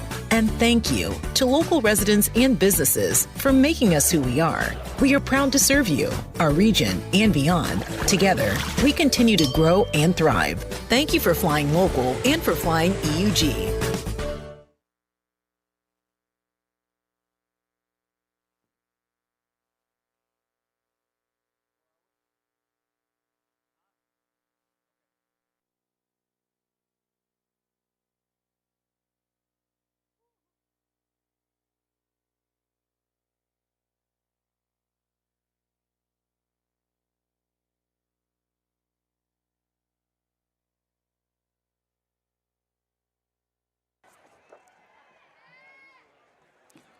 Reagan McCluskey grounding out on a 3-2 pitch, by my count, the 6th full count pitch that Novacek made, and the double play ensues to end the top of the fourth. The Knights still leading 3-0 after the Raptors have loaded the bases with nobody out. Max Medina takes a first pitch strike from Declan Francis, who settled in nicely after a shaky start. The 0-1 pitch missing to Max. 1 ball and 1 strike, breaking ball up and away, ball 2, 2-1. The Raptors have a shift on for the left-hand hitting Medina, with shortstop J.P. Acosta on the right side. Braden Orem positioned in shallow right field. J.T. Summers deep at first. And how about that? Medina beats the shift. He slaps one through the 6-hole. He hit them where they weren't. Hit them where they ain't is the old baseball dictum. I've always had a hard time trying to put that in the past. He hit them where they ain't. He hits them where they ain't. That's what he just did. Hit them where they ain't, said the great Wee Willie Keeler. And that's exactly what Max Medina did to open the bottom of the fourth, with the Knights leading 3-0. Kellen Siegel, the batter. Kellen plied to right and pretty deep in the first. We'll see how Coach Knight wants to play this one. And Kellen is bunting, and he bunts in the air, back of the plate, and dropped by Reagan McCluskey. McCluskey kind of reached out with the mitt, and rather than kind of letting it settle in more of a basket type catch, reached out to try to snatch the pop foul. And perhaps not the best approach with the catcher's mitt. Kellen still has life. No balls and 1 strike on the butt attempt. We'll see if it's still on for him. 0-1. 3-0 Knights, bottom of the fourth. The toss to first, and Max Medina back to the bag. It's been a real joy to watch Max play all summer long. I enjoyed the conversation with him again before the ball game tonight on our pregame show, and appreciated him talking about how much he's learned about baseball, the little things he thought he knew. He's learned so much this summer. Kellen's not bunting, takes a breaking ball for a strike. No balls and 2 strikes the count. And indeed, it is a game that never ceases to give in terms of kind of building on the cumulative experiences we end up having with the great game. And I've been watching baseball for 60 plus years and marvel over the variety that the game provides. And Max Medina, I can tell, he's just beginning that whole thing himself. He draws another throw and gets back. The strike 2 pitch to Kellen, breaking ball outside from Declan Francis. 1-2 the count. Max Medina, a leadoff single. He's at first with 1 out in the bottom of the 4th. The Knights scoring 3 in the first inning. Still leading at 3-0. Max, a good runner. Out of the stretch works Declan Francis, comes to the plate. The 1-2 pitch is a soft liner caught. Nice play by the second baseman Oram, sprawling to his left and throwing to first for the double play. 2 down. Good play by Oram. And Zane Garvey will be the hitter. That, too, is baseball. I feel a little bit like the late, great Ernie Harwell, who in 1953 penned an eloquent "That's Baseball" that some of you may have heard off and on. You could probably look it up, Ernie Harwell's recitation about baseball, which I think he wrote in 43. Beautiful and poetic, and brings in a lot of different characters and aspects of the game that I'm sure would still resonate a few years later. The first pitch missing to Zane Garvey. 1-0 the count, 2 down. 3-0 Knights, bottom of the 4th. The 1-0 pitch, Zane swings and fouls it away. 1-1 the count. Good to see my friends Taylor and Kelsey in the ballpark tonight. Consummate Red Sox fans. I mentioned Taylor wearing his Jacoby Ellsbury Red Sox jersey in here the other day. He has a Red Sox cap on tonight, and we were able to talk about Adley Rutschman, now a Red Sox, before the game. The 1-1 fastball to Zane in there for strike 2. 2 outs, nobody on in the 4th, 3-0 Knights. Adley in his Red Sox debut today just missed a home run in Toronto. Ended up going 1 for 3 and walking twice. The Red Sox, who've been an amazing team, lost. But they've won 31 of their last 37. And Adley right in the thick of things now for the postseason in the hub. The 1-2 pitch missing down and in, ball 2, 2-2. 2 outs, nobody on, bottom of the 4th. 3-0 Knights. Declan Francis working on the left-hand hitting Zane Garvey. Breaking ball hits Zane. Garvey hit by the pitch and will head down to first. Joey Morosco, the batter. Robert Hirsch, if you're listening tonight, would you do me this favor? I could look it up, I suppose. Robert or anybody else? Millie? Dave? Anybody? Out to the mound comes Chris Cota, the head coach. He does not dispatch his pitching coach, so I don't know if he's about to make a move or just wants to visit with Joey Morosco coming up, but it gives me a chance to ask the favor on the research front.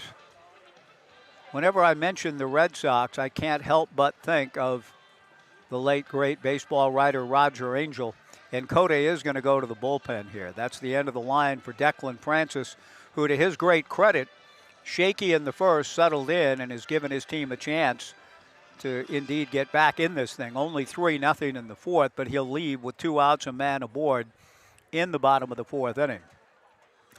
But Roger Angel wrote 2 of the best essays ever about the Red Sox, the 67 impossible dream year, and then what he wrote about Game 6 in 75 in the World Series. Those 2 pieces together, any Red Sox fan would love to read and know and assimilate them into their lexicon as a fan. They're beautiful works, beautiful essays by Angel. Reading a book called From Dawn to Decadence, Robert, I came across a reference to a Norman angel, A-N-G-E-L, Norman angel. Question is, Robert, is he related? Thank you. A pitching change break, because if so, Norman bequeaths some great gifts to his son or nephew, as the case may be. A new pitcher in for Ridgefield, bottom of the fourth, a 90-second pitching change break. The Knights 3, the Raptors nothing. Back in 90 on the Knights live stream and Joe Radio.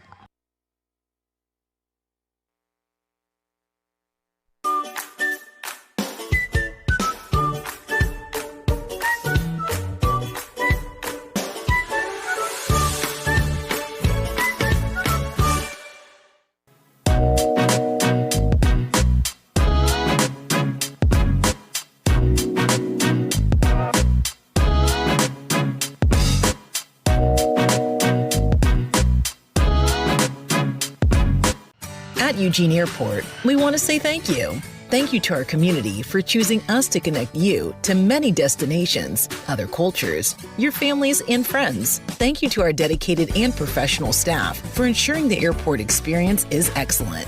And thank you to local residents and businesses for making us who we are. We are proud to serve you, our region, and beyond. Together, we continue to grow and thrive. Thank you for flying local and for flying EUG.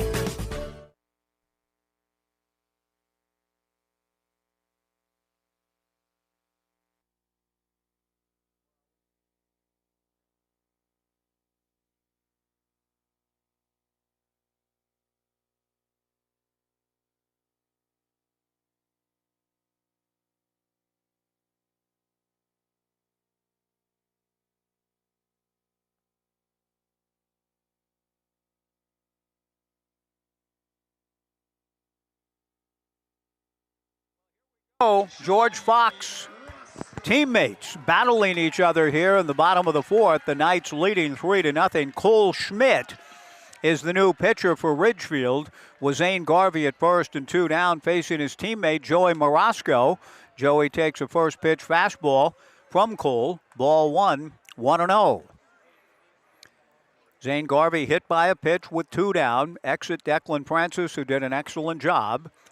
And now Joey Morosco, who flied to center in his first at-bat at the plate. 3-0 Knights, bottom of the fourth. Cole Schmidt delivers. Morosco a grounder to short. Fielded cleanly by Acosta. High underhand to second baseman Braden Orem covering. The inning is over. So one George Fox Bruin gets the other. And we are through 4. Good ball game. No runs, a hit, and 1 left. At the end of 4, the Knights 3 and Ridgefield nothing. Back in 90 on the Knights live stream and Joe Radio.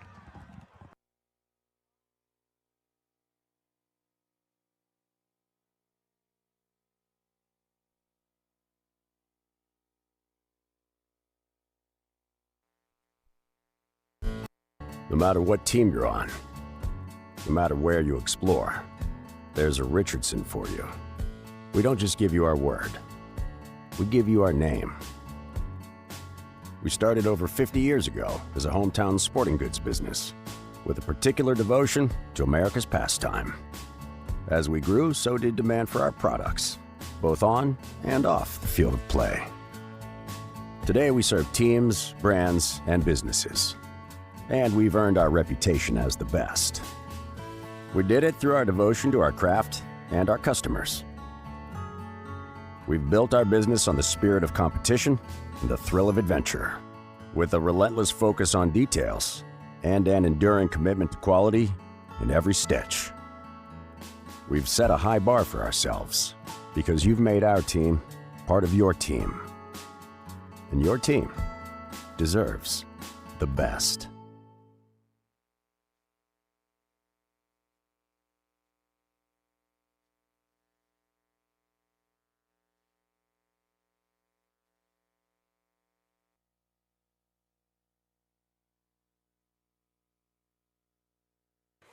Colin Novacek goes to work on Braden Orem in the top of the 5th inning in the South Division Championship game. The first pitch to Braden misses low and inside. Braden bounced into a force play in the second. Novacek's 1-0 pitch on the way, just outside, ball 2, 2-0. Braden Orem, Ben Strutt, and Zach Wattis for the Ridgefield Raptors in the fifth. The 2-0 pitch on the way, low. Ball 3, 3-0. Novacek turns his back on home plate for a moment. He has had a tremendous outing, but is in danger of putting the first man on. The 3-0 pitch, though, is a strike, and the count 3-1. If he throws another one unofficially, I've got him for 7. 3-2 counts tonight. 3-1 to Braden Orem. 3-0 Knights in the fifth. The 3-1 pitch, a ground ball to the left of Morosco. Joey from behind the bag throws a little high, and he pulls Ethan Porter off the bag. That'll be an error on Morosco. It's a tough error, but I think Brooks Hatch, who, again, is pretty exacting when it comes to his scoring. You got to earn a hit. As I said, he is the John Simon of official scores. Read a film review or two, look John Simon up. He doesn't like many movies. When he does, he lavishes praise on them, but he didn't like Star Wars. The batter is Ben Strutt, or Jaws. The pitch to Strutt, a strike, and the count 0-1. I don't even know if John's still working. He highly entertaining film critic. But I always thought, okay, if John likes it, it must be really good. He liked All the President's Men, okay, and he should. 0-1 the count, most of his work in the 70s. The strike one pitch to Strutt, swung on and missed, and the count 0-2. But Brooks Hatch is kind of like that when it comes to hits. He's begrudging in giving hits, and I think in this case, Joey had a long way to go, but his throw after receiving the ball cleanly was high, pulling Porter off the bag. The strike 2 pitch from Novacek misses away. 1 ball and 2 strikes to Strutt, who has been up twice and struck out twice, and Novacek ahead of him again, 1-2. But an inauspicious beginning to the fifth with the Knights' second error of the night, both on throws. Novacek's 1-2 pitch swung on and hit foul into the netting above the on-deck area of the Ridgefield Raptors, where Wattis and Proctor are hanging out. 1 ball and 2 strikes in the top of the fifth inning. 3-0 Knights. Novacek ready, the 1-2 pitch outside. Ball 2, 2-2.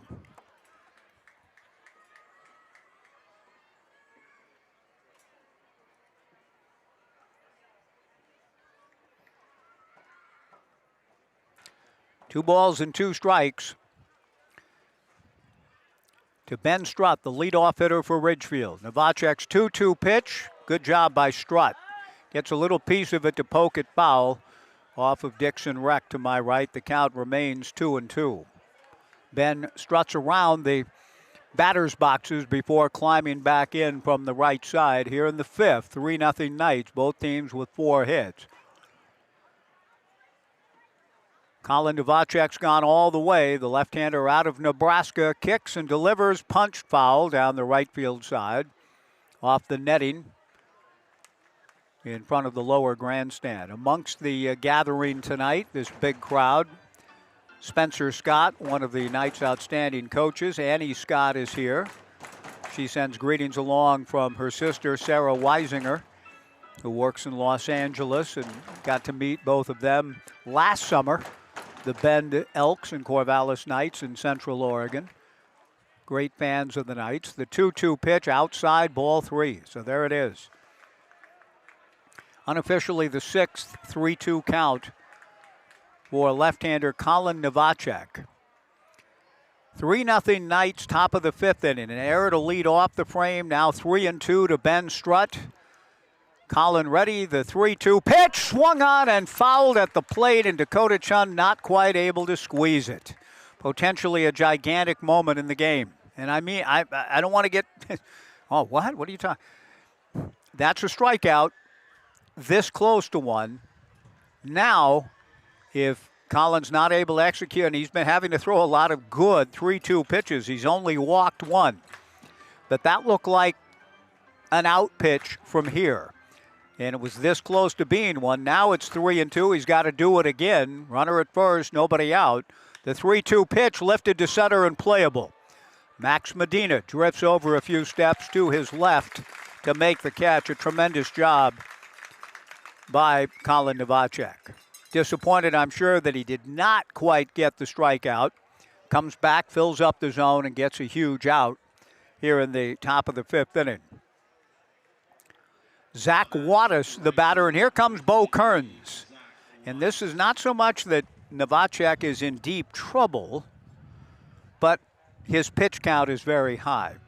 I do not have the apparatus out here, and I'm going to ask my crew tonight. I see Todd Palmer sitting by himself tonight. Hey, Todd. He was here with the whole family the other night after summering down in La Jolla. Not a bad place to be. Summer, winter, spring, or fall. But after summering and working down in La Jolla all summer, he's been able to get to some of these late games.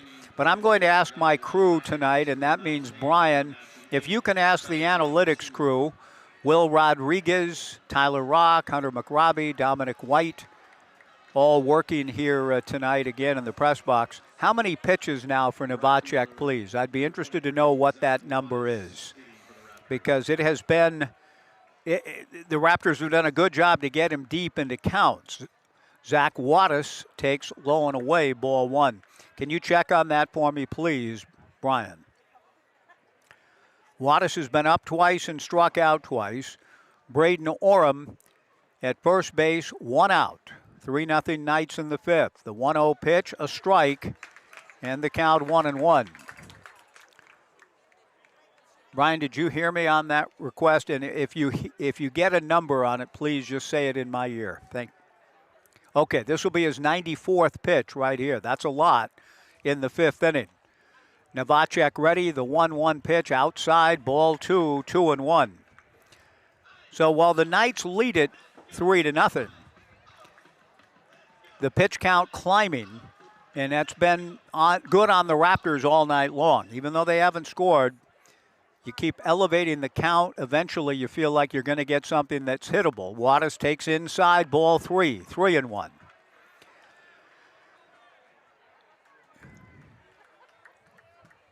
Really good work on the part of Wattis and the Raptors hitters. 3 balls and a strike to Zach. Josh Proctor on deck. The 3-1 pitch taken low for ball 4, and life is tough. An error to open the inning changes the complexion of things. And so Brooke Knight is on his way out to the mound and will make a pitching change.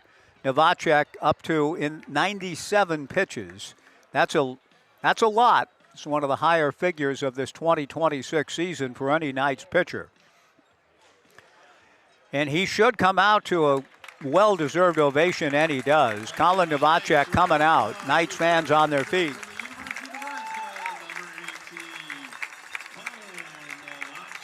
Novacek scoreless, not going quite long enough to get a win. He leaves the game up 3-0. Josh Proctor will come to the plate representing the tying run. A Wilson Motors call to the bullpen. We'll be back after this 2-minute pitching change break. 2 on, 1 out, 3-0 Knights. Josh Proctor representing the tying run from the Raptors, back in 2 in the fifth on the Knights live stream and Joe Radio.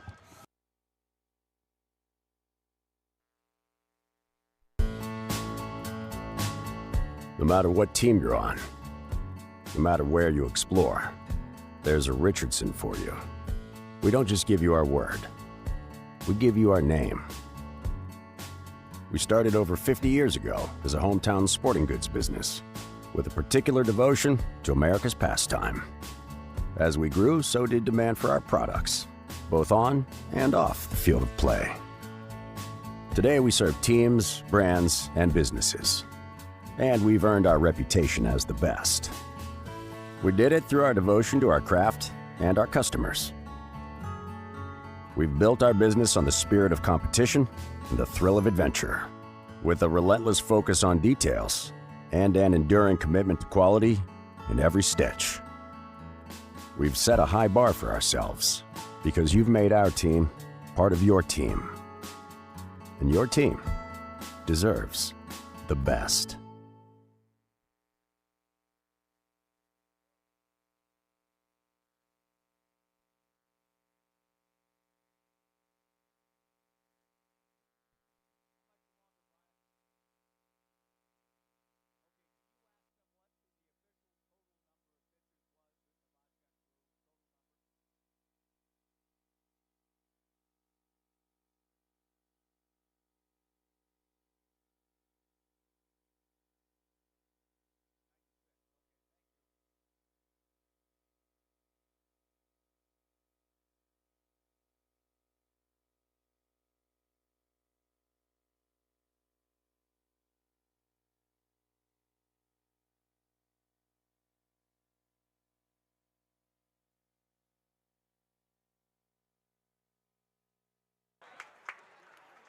We saw a battle of George Fox Bruins to end the bottom of the fourth inning. The pitcher won the battle. Cole Schmidt against Joey Marasco. Now 2 Beavers added here. Luke Duncan out of the bullpen facing Josh Proctor, who swings at the first pitch, punches it slowly to the right. Diego Cruz charges gloves and throws to Ethan Porter for the out. Porter was a little late in getting back to the bag, ranging to his right to maybe have a play on the ball. Diego Cruz called him off rightly. Porter got back to the bag just in time. So 1, 2, 3, 4 Beavers involved in that play. Luke Duncan the pitch to Josh Porter. First ball swinging, a grounder to future Beaver Diego Cruz to current Beaver Ethan Porter. And it's an out. Runners move up 90 feet. J.T. Summers, the tying run at the plate against Luke Duncan. Breaking ball down, ball 1, 1-0. 2 away with Braden Oram at third, Zach Wattis at second. 3-0 Knights in the fifth. 1 ball and no strikes to J.T. Summers, who walked and singled against Colin Novacek, who left after 96 pitches. Duncan's 1-0 slider, a strike, good pitch, and the count 1-1. Joey Wong walking through the house. Here comes Mitch Kenham walking through as well with his son Mac. And I'm sure Mitch is going to lean in to see how his guy fares here. Dakota Chun is asking for time and is on his way out to the mound. But we see Joey Wong, Mitch Canham, Andrew Moore was outside the ballpark earlier. Whether he's inside now, I know not. But Dakota out to talk to Luke Duncan in, as the phrase goes, in the modern era. And the modern era I take back to how many years? A term that Russ Hodges, Lon Simmons, Kruk, and Kipe may have used it late. Ernie Harwell, Bob Prince, Steve Zabriskie. Steve, did you guys ever talk about, quote, high leverage moments, unquote? That's become a vogue term in the last, 10 to 15 years? This is one of those, a high leverage moment. Runners at second and third, 2 down, 3-0 Knights in the fifth, 1-1 to J.T. Summers. Duncan to the plate, breaking ball down and away. Ball 2, 2-1. I mean, I know it's not a term that I grew up with. Very few of you did, and some of you have. But it's not something that Bob Prince or Harry Callis ever said. Jack Brickhouse, I don't think, did either. Now the 2-1 fastball, line to right field. The high leverage moment goes the way of the Raptor. Base hit, 2-run scores, the game turned around, and the runs are unearned. 3-2. The error stings. J.T. Summers, a tremendous hitter, using the whole field. Gets a 2-run single to right. Braden Oram scores. Zach Wattis scores. Now the Knights 3 and the Raptors 2. Braden Watson, the batter. Big time moment in a Civil War type battle there. Luke Duncan against J.T. Summers, and Summers wins this round with a 2-run single to cut it to a 1-run game. Duncan to the plate and misses low to Braden Watson. Ball one, 1-0. Excellent piece of hitting by J.T. Summers. Big right-hand hitter Braden Watson at the plate, with the Raptors having come back from an early 3-0 hole to pull within a run.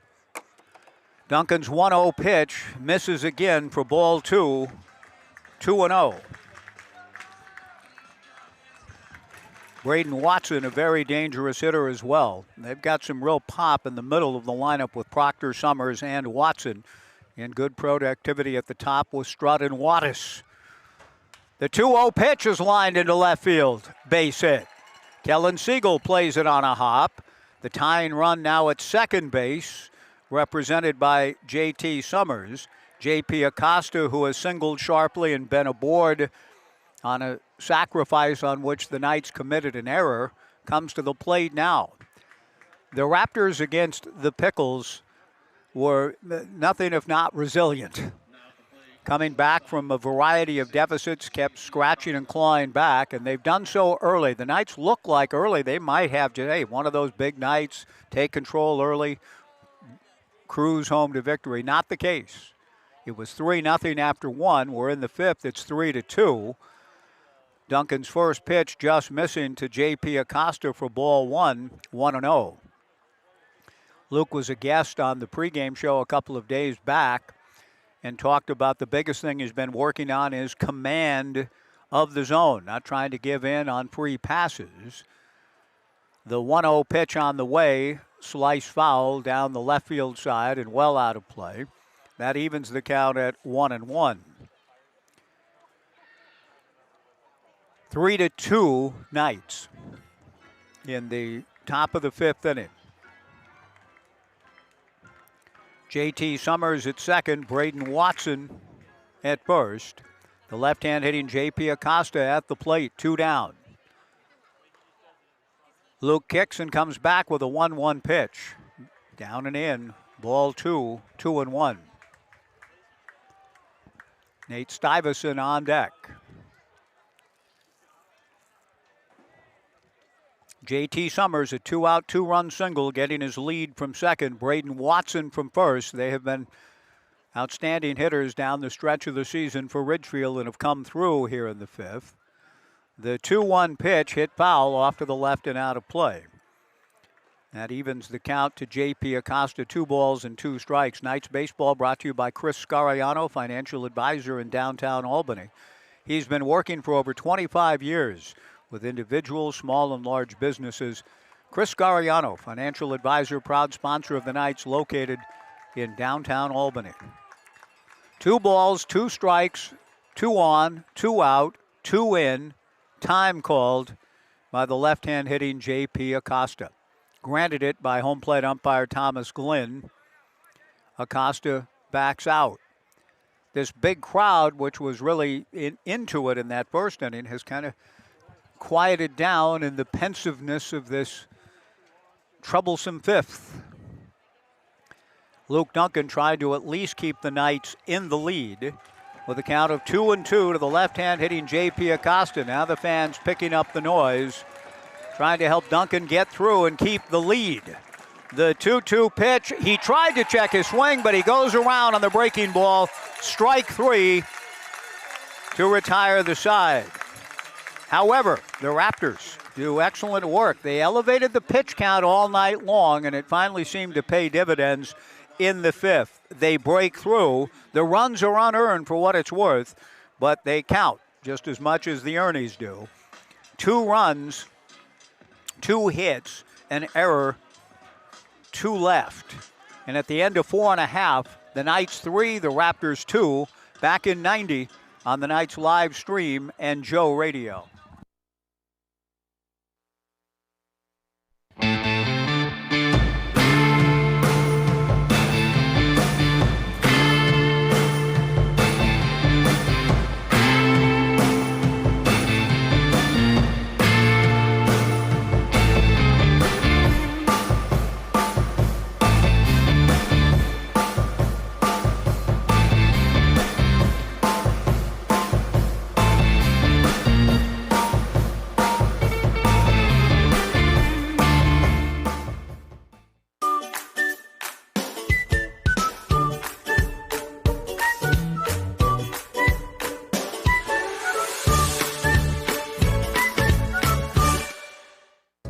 rolling with the crew, where good vibes meet good times.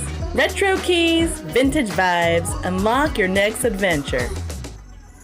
Poop's got the hookup too, belly rubs included. Space to kick back, laugh out loud, and just be. Hit the pop shop for quick snacks and take in the moment, or just chill with your pup and soak up the good life. Stay original at Hotel Corvallis.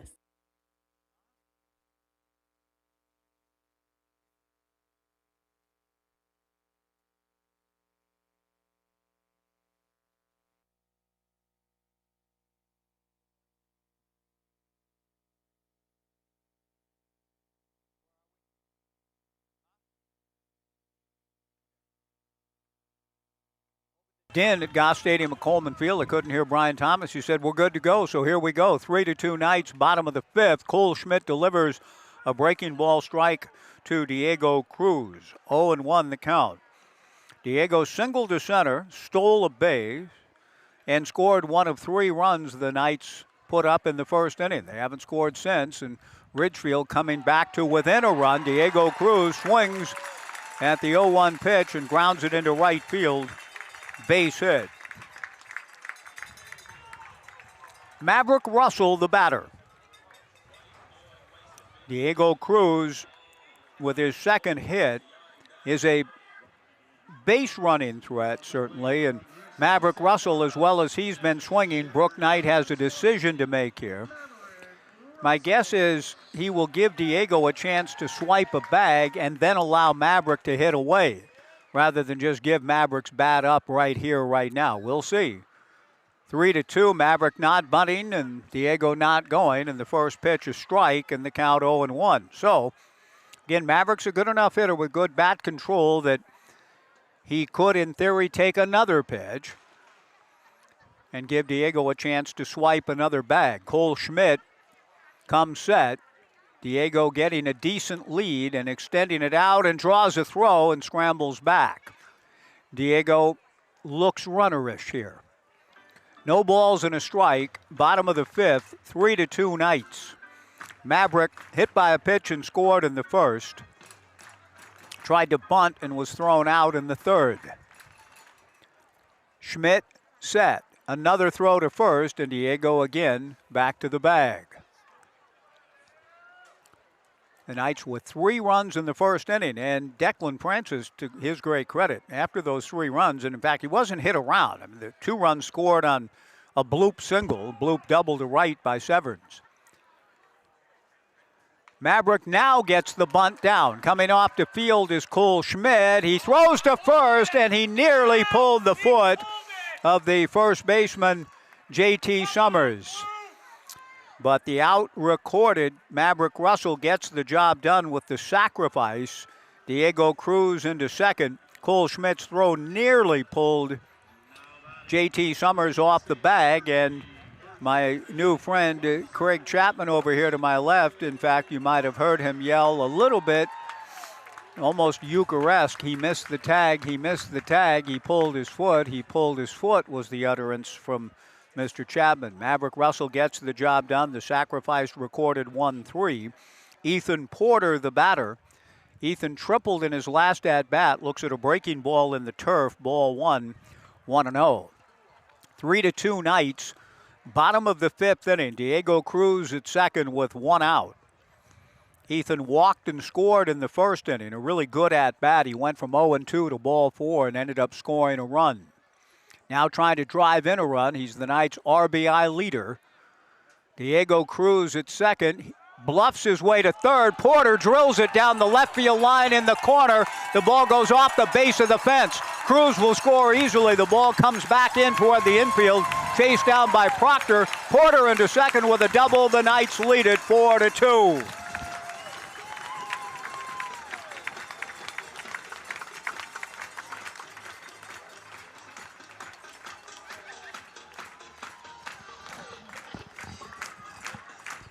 Ethan Porter has walked, tripled, and doubled.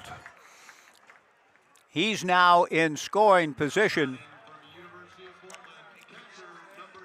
His 4th triple of the season earlier to lead the squad, and his 16th double to lead the squad. And Porter leading in runs batted in. Just picked up another one. 4-2 Knights. Dakota Chun the batter. Porter at second, one out. Cole Schmidt to the plate.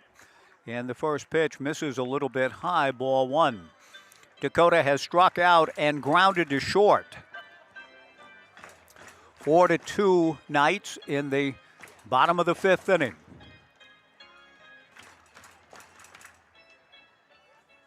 The 1-0 pitch on the way. Dakota takes the breaking ball down and in. Ball two, 2-0.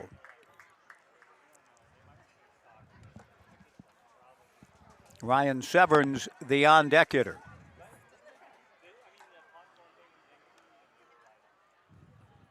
Two balls and no strikes. Out of the stretch works Cole Schmidt. Comes to the plate. Dakota pulls one foul, and the count 2-1.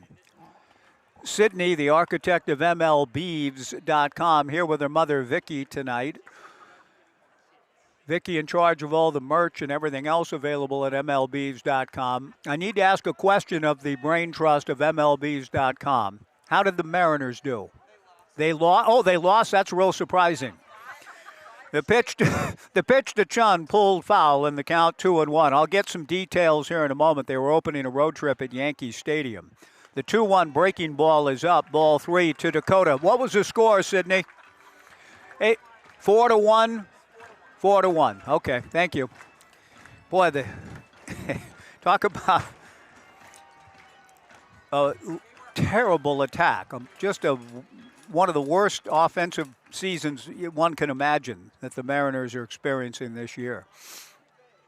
The 3-1 pitch outside, ball four to Dakota Chun. Good plate appearance for Chun. Ryan Severns will be the hitter. Ethan Porter at second, Dakota Chun at first, and Severns to the plate. We've got Craig Chapman here, 4 generations. For 3 generations, Wilson Motors has been proud to call Corvallis home.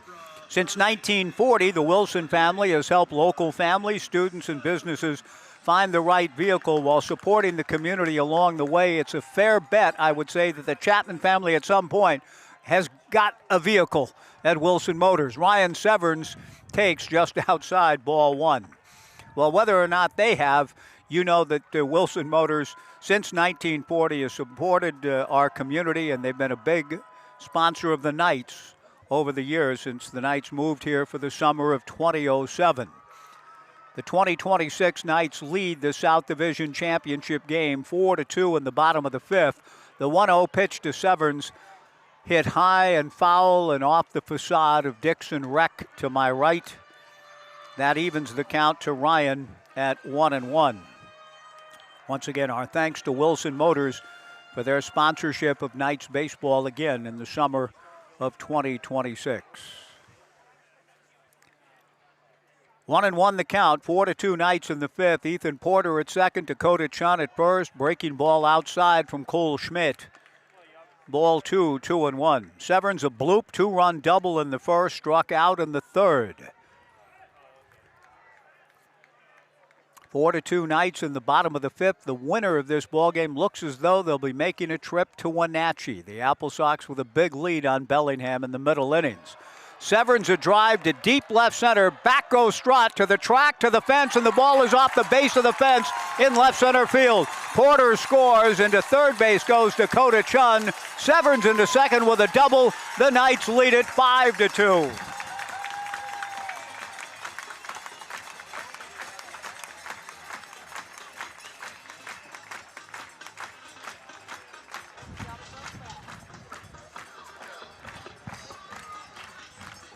Both Porter's and Severns' balls are long gone at the Rourke, as you well know if you followed the Raptors in their ballpark at all in the most recent series between the two teams in Ridgefield.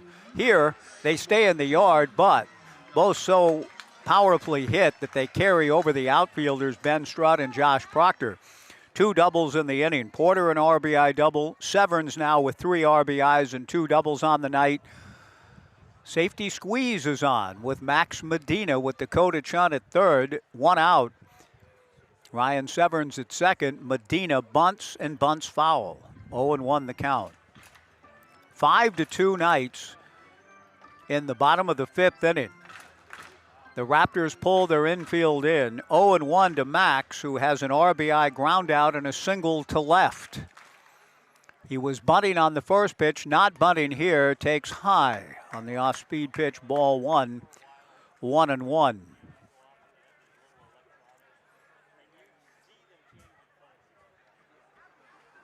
Dakota Chun at third. Ryan Severns, 3 RBIs with 2 doubles, getting his lead from second. Max Medina trying to add to the lead against a drawn-in infield. Shows bunt, gets it down but foul up along third. Again, not the suicide squeeze, the safety squeeze. And Max now down in the count 1-2 and has to really fight with the 2-strike count against Cole Schmidt. Kellen Siegel on deck. 1-2 the count. 1 out. 5-2 Knights. Dakota Chun at third. Ryan Severns at second. Cole Schmidt working out of the stretch. The 1-2 pitch to Max. A big chopper. Dakota Chun's coming home. The throw to the plate. Out at the plate. In spite of a good slide, hand first, the pitcher Cole Schmidt on the Baltimore chopper off the plate, able to get the ball quickly to his battery mate Reagan McCluskey, who applied the tag. Chun retired. Medina aboard on the fielder's choice, 1-2. Kellen Siegel, the hitter. On the play, Ryan Severns going to third. Chris Cota is on his way to the mound. And whether he is going to make another move to the bullpen here in the bottom of the 5th, we'll find out momentarily. He's yet to make a signal. Now he does. And so the Raptors will change arms out here in the bottom of the 5th. After pulling within a run, the Knights have done a great job to get those runs back and push the lead to 3 again. Now have an opportunity to get a 2-out hit. We'll take a 2-minute pitching change break in the bottom of the 5th of this South Division championship game. The Knights 5, Ridgefield 2. First and third and 2 down in the bottom of the 5th when we return after 2 on the Knights live stream and Joe Radio.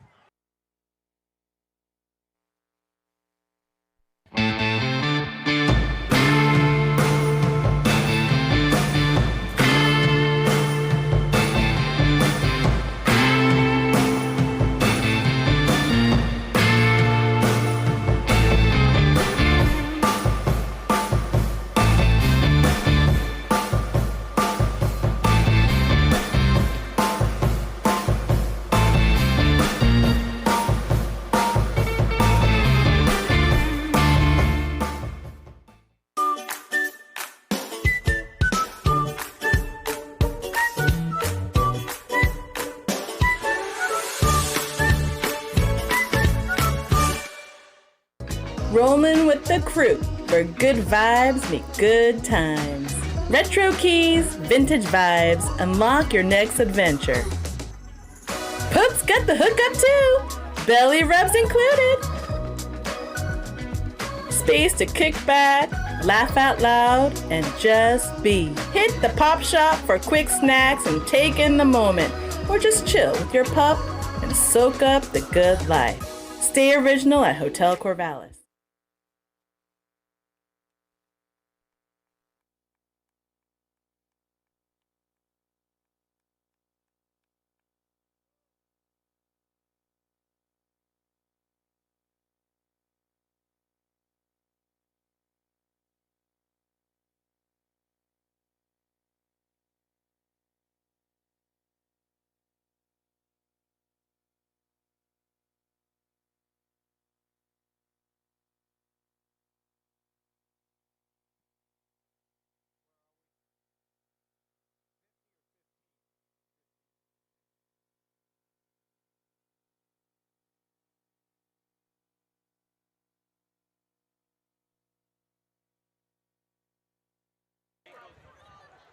Ryan McCluskey is the new pitcher for the Ridgefield Raptors here in the bottom of the 5th inning. Just got a text from Gippy who said Ryan Gibson would be here too.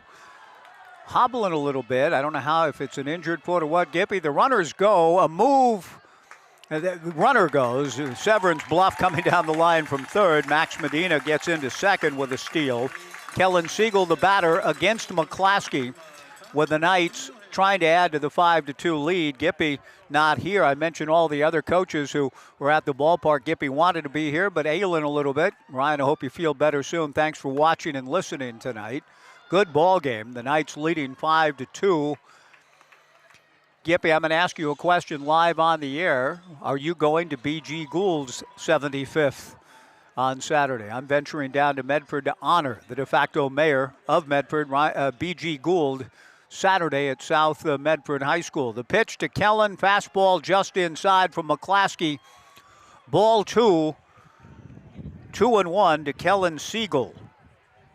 The Knights leading 5-2, a tremendous opportunity here to really separate. With Ryan Severns at third, Max Medina at second, 2 outs. The 2-1 pitch outside, ball 3, 3-1. Zane Garvey on deck. But this is the place to be, clearly. The word got out, all the Oregon State coaches here, Gippy here in spirit, watching and listening. Kellen Siegel on his way to Cal Poly soon, takes the 3-1 pitch inside. He's on his way to first base now. Ball 4. The bases loaded, 2 outs for Zane Garvey with big Ryan McClaskey out of Camas High School. Jack Coletto, the Hammer Country, Lower Columbia College, now at Northwestern Oklahoma State. Ryan into the ball game, walks the first batter that he faces, the 6-foot, 235-pounder, now dealing with Zane Garvey with the sacks full, 2 down. Zane takes down and in, ball 1, 1-0. Mac the Knight has the crowd in a frenzy here just below. I don't know what he's got in his hand. He's tossing, it looks like free cookies or bags of chips or something. In the meantime, the Knights have the bases loaded with 2 down. The 1-0 pitch to Garvey, low and in, ball 2, 2-0. So a lot of screaming and yelling and chanting and bell ringing and foot stomping, and it's over cookies and chips and the bases loaded. 2-0 to Garvey. 5-2 Knights, 2 runs in the inning. Quite a din here at the ballpark. Garvey takes inside, ball 3, 3-0. Joey Morosco on deck. Ryan McClaskey is a pitch away from walking in a run to add to the Knights' lead. Ryan Severns at third, Max Medina at second, Kellen Siegel at first, 2 down. McClaskey's 3-0 pitch, a strike, and the count 3-1. 5-2 Knights, bottom of the 5th inning, trying to play their way into Thursday's title game, most likely in Wenatchee. 3-1 the count, 2 down, sacks full. McClaskey's 3-1 pitch, taken outside, ball 4 to force in a run. Severns down the line to score, touches home, and the Knights lead it 6-2.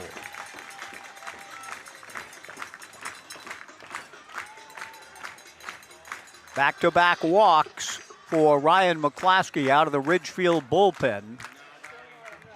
And Joey Morosco, the 9th man to come to the plate in the inning, steps up with the sacks full, 2 down, 3 runs in, 6-2 Knights in the 5th inning. McClaskey delivers, breaking ball strike, 0-1 the count. Joey has flied to center and bounced into a force play. Max Medina at third, Kellen Siegel at second, Zane Garvey at first, 2 down. McClaskey's strike 1 pitch, another breaking ball, and that's in there for strike 2. 0-2 the count.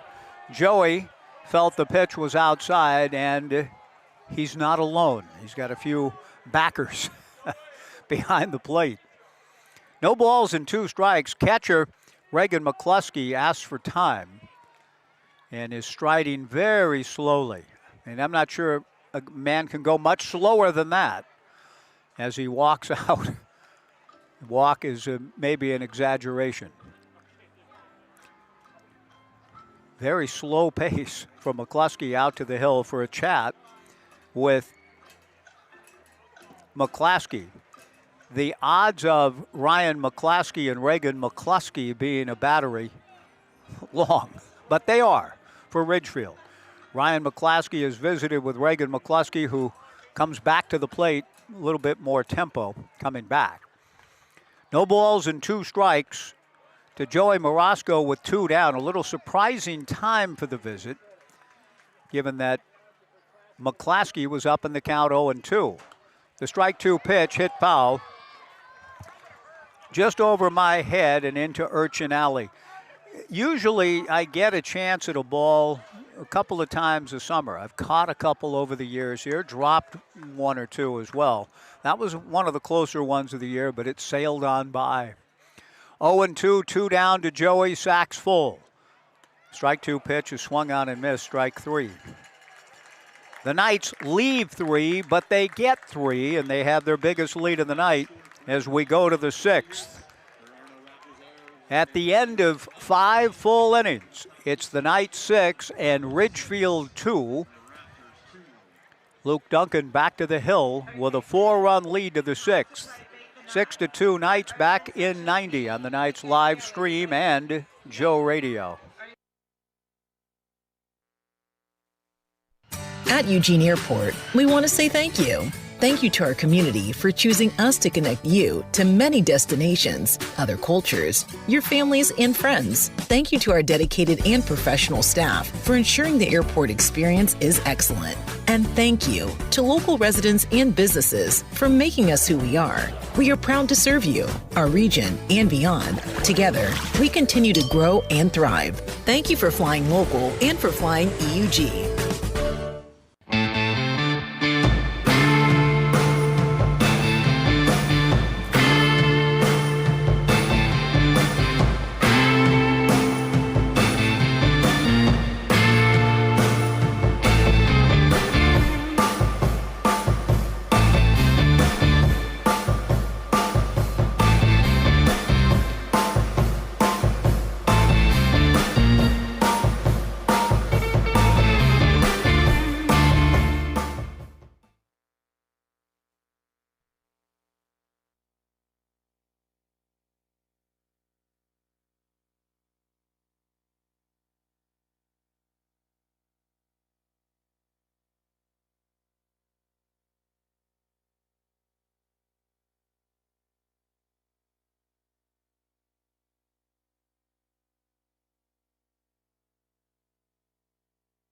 The 6th inning, 6-2 Knights.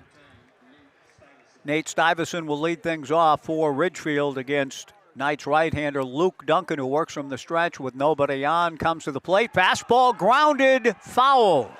Outside of third. Chris Cota comes over for the 2nd time tonight to argue a foul ball call made by third base umpire Bryce Reeves. Now, the first time it happened was over Bryce and Ryan Severns at the same time, losing a chopper in the sun. Cota was a little bit put off by that foul ball call. He's angrier here than he previously was. He, I think, before might have gotten somewhere had he asked Bryce Reeves to go to Thomas Glenn, the plate umpire, for help on the foul ball lost in the sun. But here, no recourse for Cota other than to say that was a fair ball, but Bryce Reeves called it foul. Stuyvesant swings at the 0-1 pitch and doesn't get it. 0-2 to Nate, who's flied to right and struck out looking. 6-2 Knights in the 6th. Duncan's strike 2 pitch, breaking ball, a chopper towards Severns, and in trying to charge and play the short hop, he kicks it off his glove and will probably be charged with an error by Brooks Hatch, and indeed he is. That's an E5 on Severns. Kind of a tweener hop, but didn't pick the short hop clean. And it's a leadoff error here in the 6th inning. A leadoff error last inning led to 2 unearned runs for Ridgefield getting on the board. Luke Duncan is hopeful to overcome this one. 3 errors tonight on the Knights, but they lead it 6-2. Reagan McCluskey, the batter. A shift on for Reagan, who grounded into a double play in the 4th inning against Colin Novacek with the bases loaded. He takes down and in ball 1, 1-0 from Luke Duncan. Stuyvesant aboard on an error to open the frame. Diego Cruz shifted over to the left side of the diamond. The 1-0 pitch from Luke Duncan is a wild pitch. Down to second base goes Nate Stuyvesant. An error and a wild pitch, so not a great start to the inning for the Knights after pushing the lead to 4.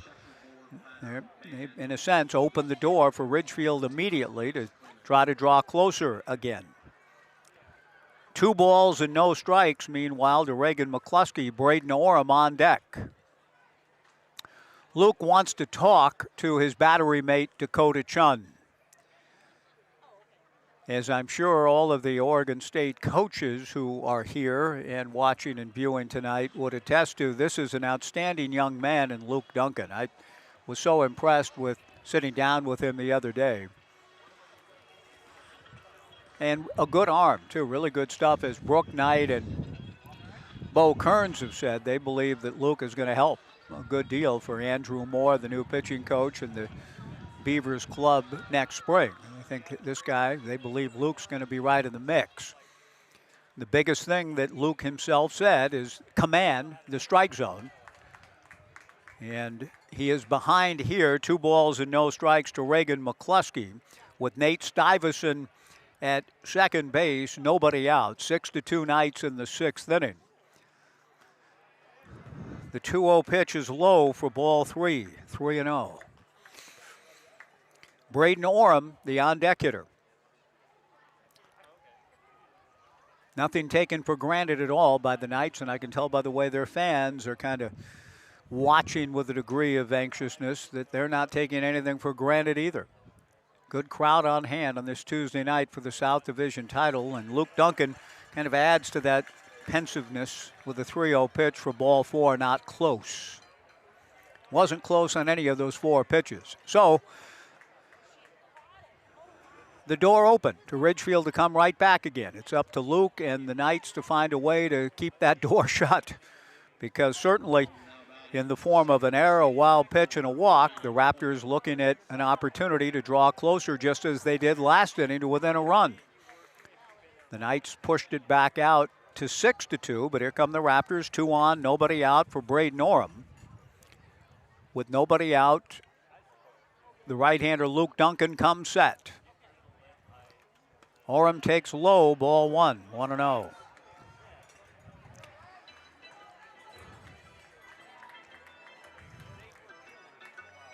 Bo Kearns, arms folded, standing stoically next to Brooke Knight within the Knights dugout on the third base side, but I think he might change posture if ball 2 ensues. The 1-2 pitch is way outside.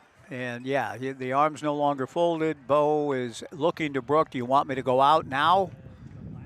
2 balls and no strikes.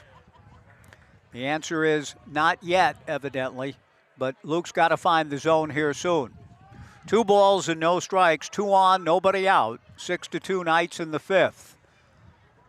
Luke from the stretch, the 2-0 pitch, way inside, ball 3, 3-0. He may not receive a visit from Bo Kearns, but the skipper himself if ball 4 ensues. 6-2 Knights in the 6th inning. Luke Duncan, after the error setting a poor tone for the frame, has walked McCluskey. He's 3-0 on Orem. The 3-0 pitch is a strike, and the count 3-1. Someone has just been dispatched out of the Knights dugout down into the bullpen. Luke Duncan trying to keep himself in the game and keep the Knights in front. 6-2 in the 6th. Nate Stuyvesant at second, Reagan McCluskey at first, nobody out. The 3-1 pitch popped up on the right side. The infield fly rule will be invoked. Ethan Porter under it to make the catch. Nicely done by Luke Duncan. Sort of on the brink there. Maybe, as I said, not receiving just a visit from the pitching coach, but maybe from the skipper himself. And a change. But Duncan finds the zone on a 3-0 pitch and then induces a high pop-up on a 3-1 pitch. Now a double play away from being out of the inning, although Ben Strutt, very fast runner, tough to double up at the plate. 2 on and 1 out, 6-2 Knights in the 6th inning. Ben has struck out twice and flied to center. Luke delivers a fastball low, ball 1, a fast one coming in at 93 according to the machines available within the McGrath family press box and the analytics team that's done such a great job all summer. Will Rodriguez, Tyler Rock, Hunter McRobbie, Dominic White, Quinn Stoffaker, and others all summer. The 1-0 pitch, just low, ball 2, 2-0. Zach Wattis on deck, and once again, Luke puts himself under some pressure in terms of the count. He was able to come back from 3-0 and get a pop out on Orem. Now he's 2-0 on Strutt. Zach Wattis on deck in the heart of the order coming up for the Raptors here shortly. Luke out of the stretch, the 2-0 pitch, a ground ball to Morosco. Kind of a bad hop, goes to Cruz for 1, and that's all. A rare bad hop on the artificial turf here at Goss. I'm not sure the Knights would have been able to turn 2 with Strutt's speed. Once the ball took a tricky hop, the Knights were just glad to get 1 out of it on the fielder's choice, 6-4. 2 down. Zach Wattis, the batter. Nate Stuyvesant to third. And Ben Strutt, the runner at first. Wattis has struck out twice. He walked and scored last inning. Here comes Bo Kearns now for a visit. With the Knights still leading 6-2, 2 on and 2 out. Luke is a pitch away from getting out of this.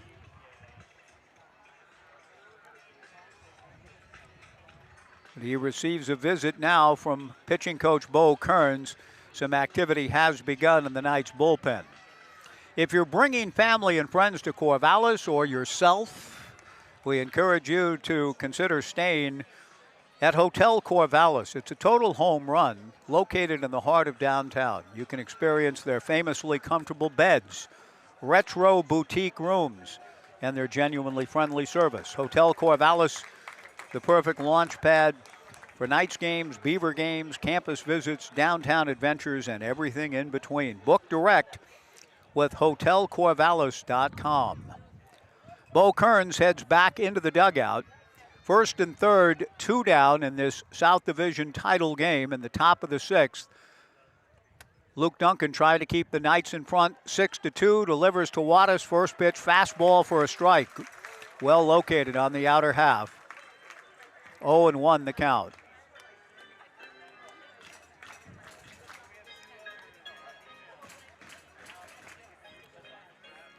Nate Stuyvesant at third. Ben Strutt at first. 2 away. 6-2 Knights. Duncan's strike 1 pitch. Fastball just outside. And the count 1-1. Wenatchee up big at home against Bellingham. It appears as though the Apple Sox will host the championship game on Thursday. The Knights trying to get there, up 6-2 in the 6th, 2 on and 2 out. The 1-1 pitch misses a little low, ball 2, 2-1.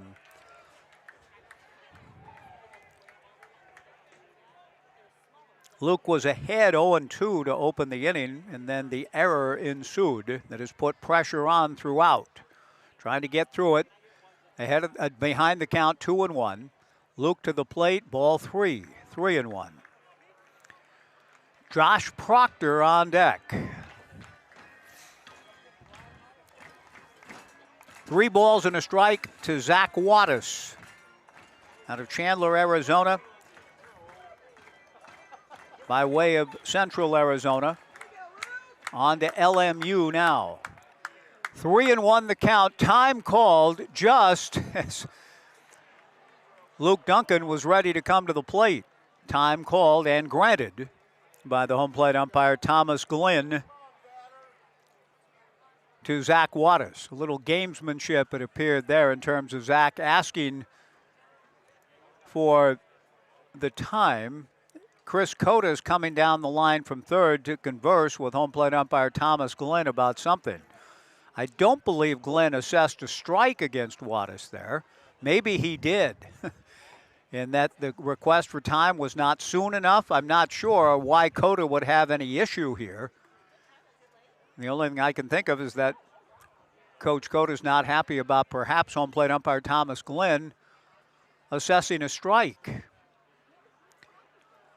And now a meeting of the quartet of umpires about whatever Chris Cota brought up, with Thomas Glenn, JT Rentschler, Jim Courtney, and Bryce Reeves all getting together to talk. What's your theory, Paul?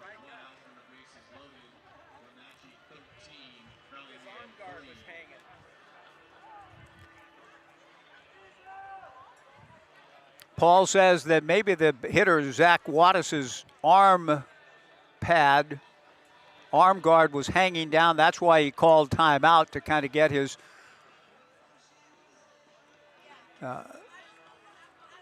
time was granted. I don't know what Coach Cota's situation or what he was asking about was.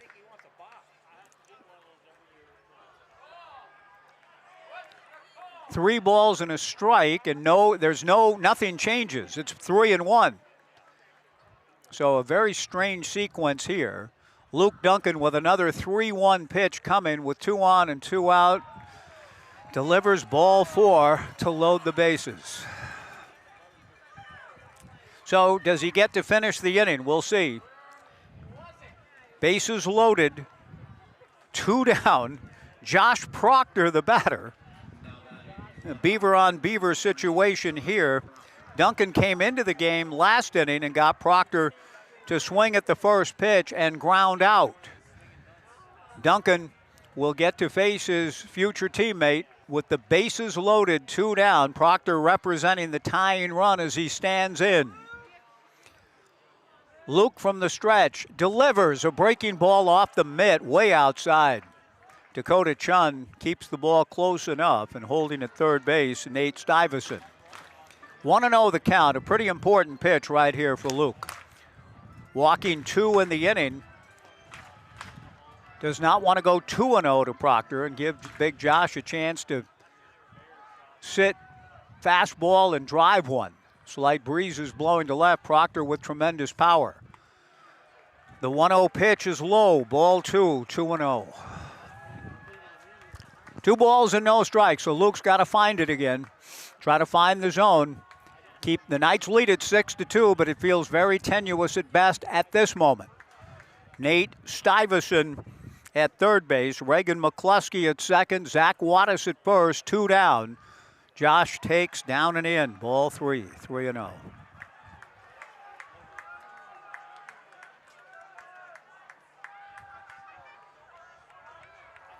JT Summers, the on-deck hitter. 3-0 to Josh Proctor. Once again, Luke is up against it, trying to throw a strike and keep himself in the game, keep the Knights in front. The 3-0 pitch on the way, a strike, and the count 3-1. So again, Luke, he has come awfully close, as Hank Thompson sang years ago, to some really dangerous outcomes in this inning, but he has still a chance to put a 0 up through it all. Bases loaded, 2 down, 3-1 to Josh Proctor. Duncan ready, the 3-1 pitch, pounded foul at the plate. Josh hitting it off his front foot. So the count goes full to 3-2. Luke trying to come all the way back, and he's getting some push and support from this big Tuesday night playoff crowd, the South Division title game. The Knights leading 6-2. The runners will go on the pitch. Nate Stuyvesant from third, Reagan McCluskey from second, Zach Wattis from first. Josh Proctor awaits, bases loaded, 2 down, the 3-2 pitch taken, strike 3 called on the breaking ball, and the inning is over.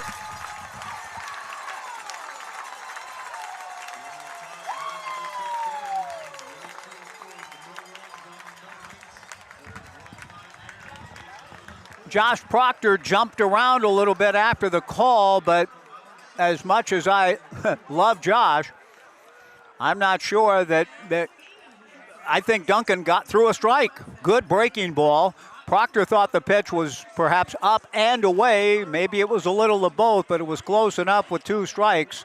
Dangerous for Josh to take it, and a tremendous job by Luke Duncan. Through it all, an error, 2 walks. He's able to come back and strike out Josh Proctor after being behind on the count 3-0, and the Raptors leave 3. We go to the bottom of the 6th.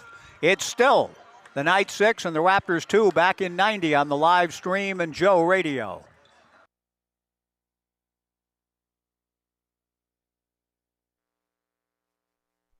Rolling with the crew, where good vibes meet good times. Retro keys, vintage vibes, unlock your next adventure. Pups got the hookup too, belly rubs included. Space to kick back, laugh out loud, and just be. Hit the pop shop for quick snacks and take in the moment, or just chill with your pup and soak up the good life. Stay original at Hotel Corvallis. At Eugene Airport, we want to say thank you. Thank you to our community for choosing us to connect you to many destinations, other cultures, your families, and friends. Thank you to our dedicated and professional staff for ensuring the airport experience is excellent. And thank you to local residents and businesses for making us who we are. We are proud to serve you, our region, and beyond. Together, we continue to grow and thrive. Thank you for flying local and for flying EUG.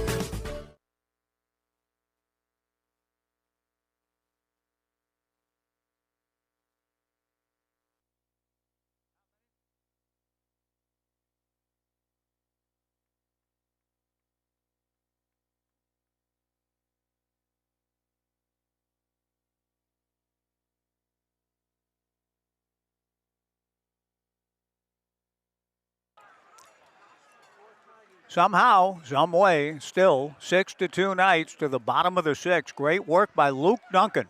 Under pressure, got it done. Diego Cruz takes strike 1 from right-hander Ryan McClaskey. The 0-1 pitch misses to even the count. 1 ball and 1 strike to Diego from the top of the order. Indeed, a true spark plug. 2 for 3, 2 runs scored. Swings and hits a high pop fly on the left side. Shortstop J.P. Acosta backs up. Josh Proctor kind of coming in on his heels, but Acosta stays with it to make the catch. 1 away in the bottom of the 6th. The Knights batted around last inning, scored 3, but left 3. Ridgefield left the bases loaded with Luke Duncan twice coming back from 3-0 counts to get outs. A pop out and a strikeout of Proctor with the sacks full. Maverick Russell, the batter. Maverick's been hit by a pitch and scored, bunted out, and sacrificed. McClaskey delivers. Good breaking ball strike. The count 0-1. Pape Material Handling has been keeping the Knights moving and our community moving again this summer. We thank Pape Material Handling for their support of Community Outreach, Inc. through the mechanism of Knights stolen bases here in the summer of 2026. They have donated over $6,000 to Community Outreach, Inc., combining with the Knights $50 per stolen base. No balls and 2 strikes. Maverick taking strike 2 from McClaskey. 1 out, nobody on. Bottom of the 6th, 6-2 Knights. Maverick Russell, a ground ball, a diving try by Acosta, knocks the ball down, no play. Maverick Russell gets a base hit on a 2-strike swing. Well done. Grounding one the other way. Acosta laying out, but not able to come up with the ball cleanly. A base hit for Maverick.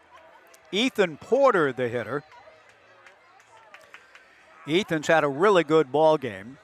From an 0-2 count in the first inning, he ended up walking and scoring one of the Knights' 3 runs.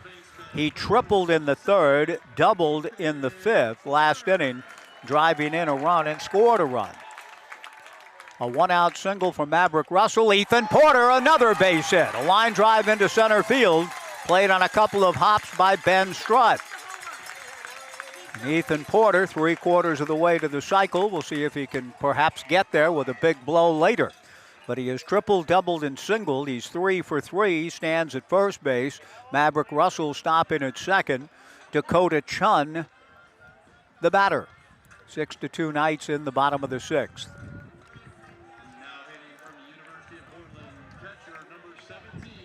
But again, the Knights running aggressively, impressively throughout the summer, and every time they do and are successful on the base paths, Pape material handling steps through. Our thanks to them for their great support, again, of the Knights this summer. The infield fly rule will be invoked on the pitch to Dakota Chun, a pop-up on the third base side. Nate Stuyvesant is right there to make the catch. 2 away in the bottom of the 6th. And Ryan Severns, the hitter. Ryan and Ethan sharing the spotlight tonight in terms of productivity. Ethan Porter 3 for 3 with a triple, double, and a single. Ryan Severns 2 for 3 with 3 runs batted in. Has a chance for a 4th here. The pitch on the way is in there for a strike. 0-1 the count to the Knights' third baseman. Ryan, a 2-run bloop double in the first inning. Struck out in the third. An RBI single last inning. Maverick Russell at second. Ethan Porter at first. 2 down. The strike one pitch to Severns, missing high and inside, ball 1. Wenatchee, meanwhile, in the 6th inning, leading 16-3. Closing in on hosting the championship game Thursday night in Wenatchee. The 1-1 pitch, breaking ball, and a good one from the right-hander Ryan McClaskey for strike 2. 1-2 to Ryan Severns. We'll have the ball game if the Knights prevail here. Yours truly will make the trip and have it for you on 1240 Joe Radio. The live stream, of course, will emanate from Wenatchee. Severns fists one foul past first base coach Marcus Matias. 1-2 the count to Ryan Severns. 6-2 Knights. Bottom of the 6th inning.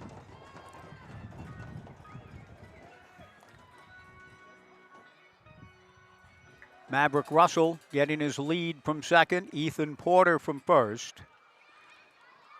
The 1-2 pitch to Severns. Fast one high and inside. Ball 2. 2-2 to Ryan. Max Medina on deck.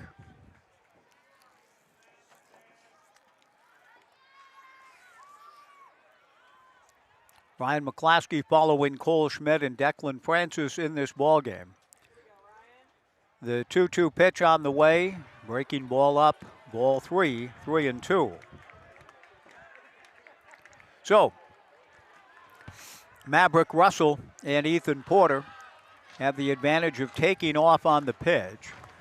3-2, 2 down to Severns. The Knights leading 6-2 and hungry for more. The runners poised to go. They do. The 3-2 pitch, a line drive to right field. Moving over to grab it is Zach Wattis, and the inning is over. For the Knights in the 6th, no runs, 2 hits, no errors, 2 left. The Knights will make a pitching change. Jinky Tomita will come into the ball game as we go to the 7th. After 6, the Knights 6 and Ridgefield 2 back in 90 on the Knights live stream and Joe Radio.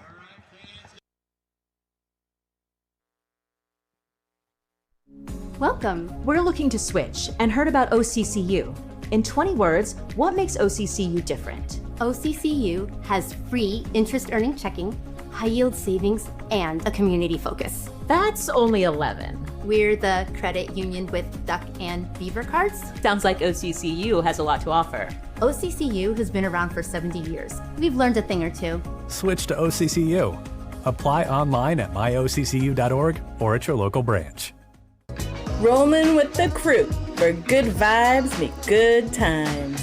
Retro keys, vintage vibes, unlock your next adventure. Pups got the hookup too, belly rubs included. Space to kick back, laugh out loud, and just be. Hit the pop shop for quick snacks and take in the moment, or just chill with your pup and soak up the good life. Stay original at Hotel Corvallis.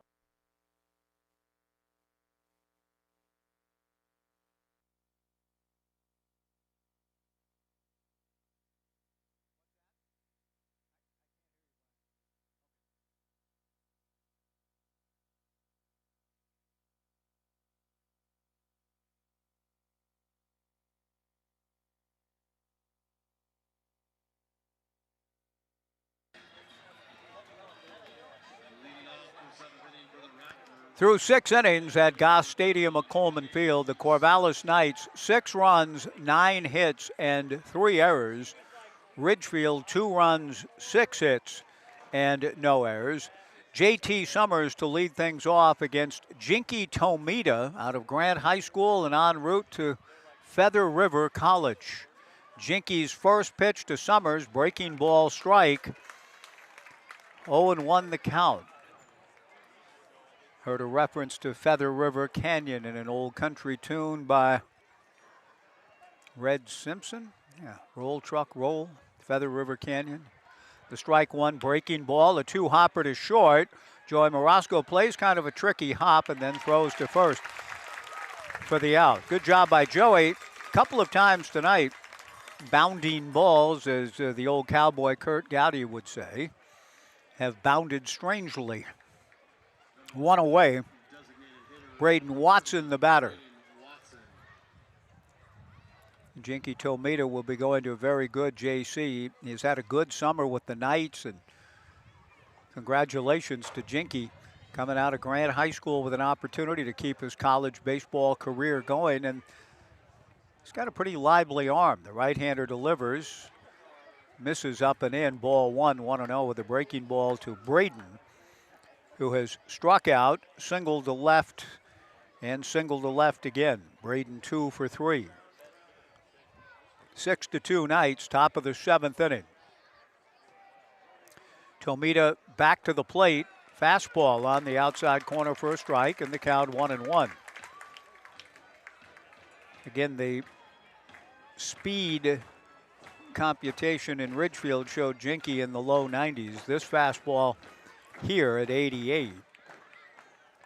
The 1-1 pitch on the way, breaking ball in the turf, ball 2, 2-1. Jinky Tomita and Dakota Chun, the Knights battery. Ethan Porter at first, Diego Cruz at second, Joey Morosco at short, Ryan Severns at third, Kellen Siegel in left, Max Medina in center, Zane Garvey in right. The pitch missing down and in to Braden, ball 3, 3-1. J.P. Acosta on deck. 6-2 Knights in the 7th.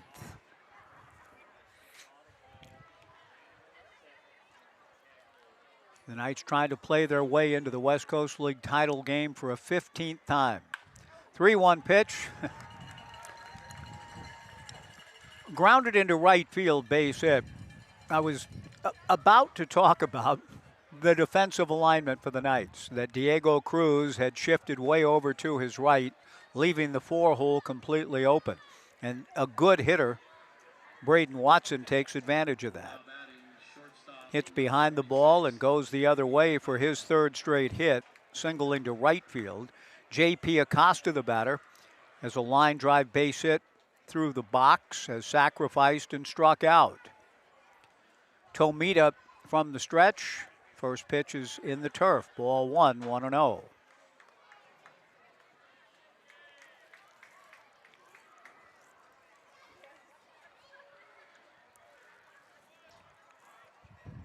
The left-hand hitting J.P. Acosta awaits with a count of 1 ball and no strikes. Jinky Tomita's 1-0 pitch in there for a strike on the breaking ball. And the count 1-1.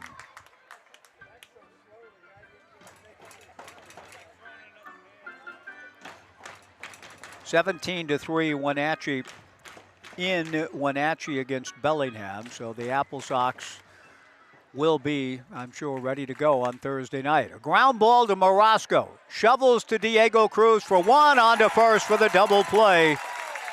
And the inning is over. No tricky hops that time. A tailor-made double play ball, and the Knights turn it. Morosco to Cruz to Porter, and the inning is over. At the end of 6.5, the Knights 6 and Ridgefield 2. Back in 90 in this home finale for 2026, and we'll get a number on this surprisingly large South Division championship game crowd when we return. To the bottom of the 7th we go. 6-2 Knights, back in 90 on the live stream and Joe Radio.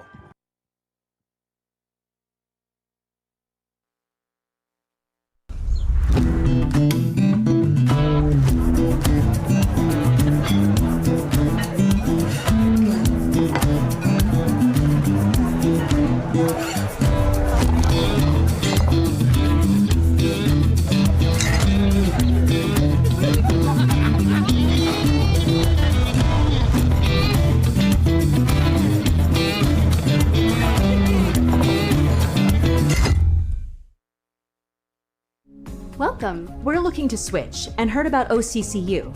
In 20 words, what makes OCCU different? OCCU has free interest earning checking, high yield savings, and a community focus. That's only 11. We're the credit union with duck and beaver cards. Sounds like OCCU has a lot to offer. OCCU has been around for 70 years. We've learned a thing or two. Switch to OCCU.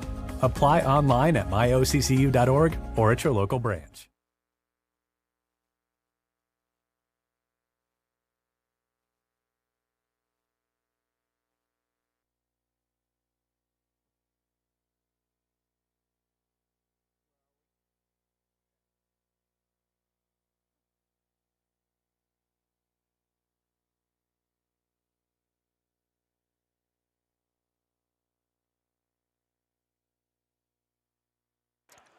Bottom of the 7th inning, 6-2 Knights. Max Medina takes the first pitch from Ryan McClaskey inside for ball 1. 1-0 to Max, who takes a strike. The count 1-1. McClaskey working with battery mate McCluskey. Ryan McClaskey, Reagan McCluskey, the battery. J.T. Summers at first, Braden Orem at second, J.P. Acosta at short, Nate Stuyvesant at third, Josh Proctor in left, Ben Strutt in center, Zach Wattis in right. A ground ball to short from behind the bag where J.P. Acosta was positioned to begin the sequence. J.P. fields and throws Medina out. One away, Kellen Siegel, who has flied to right, lined into a double play and walked. Coming to the plate, Brooks Hatch has delivered the baseball report. Former Knights and Beavers, Michael Conforto with his RBI in the Cubs' 8-6 win over the Nationals. Probably a sac fly. The line reads 3-0-0-1. I guess is a sac fly from Michael.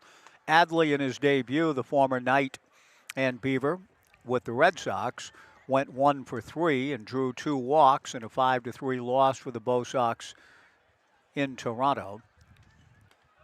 The 1-0 pitch to Kellen Siegel misses down and away, ball 2. The Guardians continue to scuffle. They lose 6-4 to Detroit. Stephen Kwan, though, continues to prosper. He went 2 for 4 and scored 2 runs. Travis Pisano 1 for 4. The Twins lost to Baltimore 5-2. Trevor Lornick went 0 for 5. Former Knight Brooks Lee went 2 for 4 with an RBI in that loss. The pitch to Siegel, stroke to left field, base hit. Zane Garvey will be the hitter.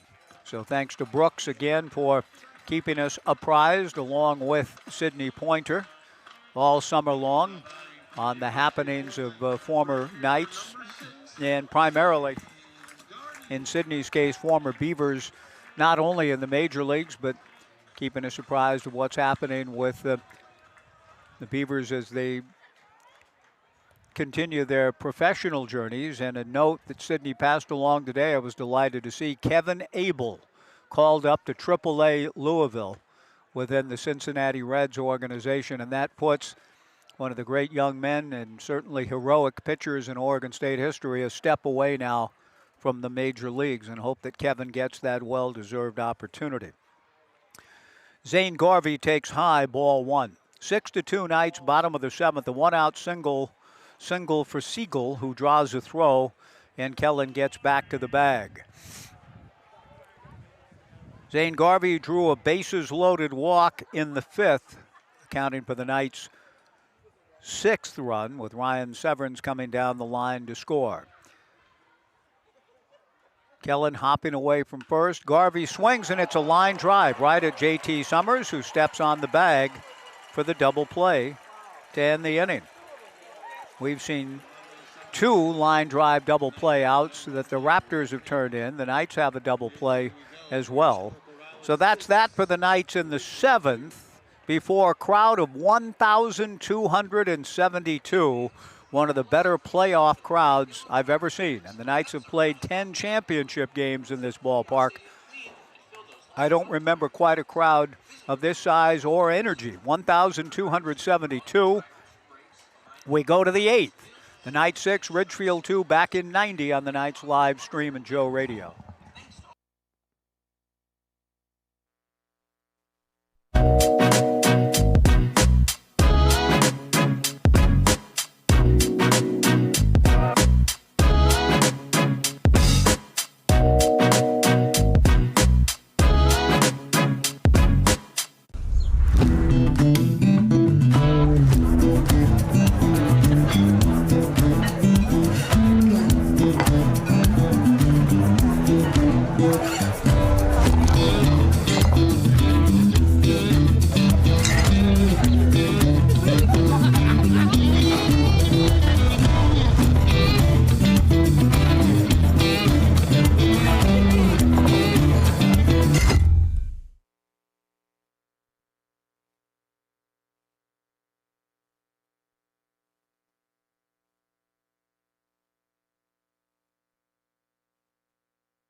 Jinky Tomita going to work on Nate Stuyvesant. Starts him with a strike here in the top of the 8th inning. The 0-1 pitch pops in and out of the mid of Dakota Chun just outside. 1-1 the count. 6-2 Knights in the 8th. Tomita facing Nate Stuyvesant. Big curveball drops in for a strike, and the count 1-2.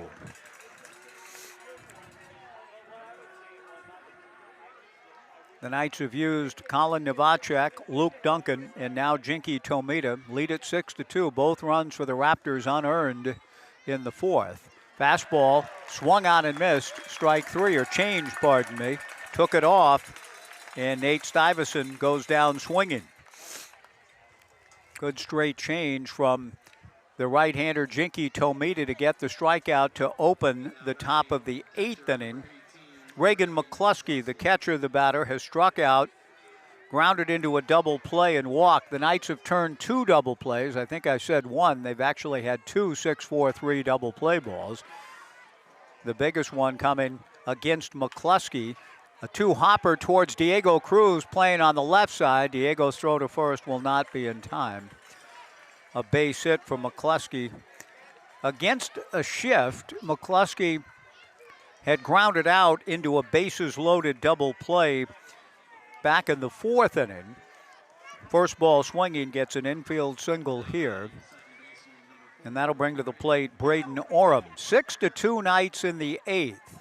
2 double plays apiece for these talented clubs that battled each other in the regular season. The Knights gaining the home field advantage by taking both series. Ended up tied in the standings, the regular season overall record, but the tiebreak went to the Knights, and that's why we're here tonight. And why the Knights would travel if they win, or why Ridgefield would too. The teams in the South, both Bellingham and Wenatchee, with better records than either. The first pitch, a strike to Braden Oram. The 0-1 pitch, a 1-hopper to Cruz. Goes to Morosco for 1, whirls around and throws to first, not in time. The Knights pretty close to turning their 3rd double play. The toss from Diego was a little bit off, and Morosco had to pirouette around instead of being able to come directly across the bag, and had to make an adjustment to receive and make sure he got the out at second. Nicely done in that respect on Morosco's part. Well hit ball by Oram. Fielder's choice 4-6. The important thing now is getting outs. The Knights an out away from ending the top of the 8th with a 4-run lead. Braden Oram on the fielder's choice, the runner at first. Curveball to Strutt, misses from Jinky Tomita. 1-0 the count, 6-2 Knights, top of the 8th inning. Jinky's 1-0 fastball in there for a strike, and the count 1-1. 1,272, the official number tonight on the final home game of the summer of 2026. The Knights have never won a championship on the road. They hope to have the opportunity to try this summer. Change misses up and in. Ball 2, 2-1. All 10 championships for the Knights have been won on this field, and the celebrations have occurred here. They had a chance against Moses Lake in 2007 and did not win it. 2 balls and a strike. The pitch on the way, another change. That's in there for a strike, and the count 2-2. 2 balls, 2 strikes with 2 outs in the top of the 8th inning. The Knights leading 6-2. Jinky Tomita looking for the big third out here in the 8th inning with the fans into it one more time in the summer of 2026. Jinky from the stretch, the 2-2 pitch, swung on and missed, strike 3 and held by Dakota Chun, and the inning is over. The Knights are 3 outs away from advancing to the West Coast League championship game. Ben Strutt strikes out for the 3rd time. We go to the bottom of the 8th. It's the Knights 6 and Ridgefield 2 back in 90 on the Knights live stream and Joe Radio.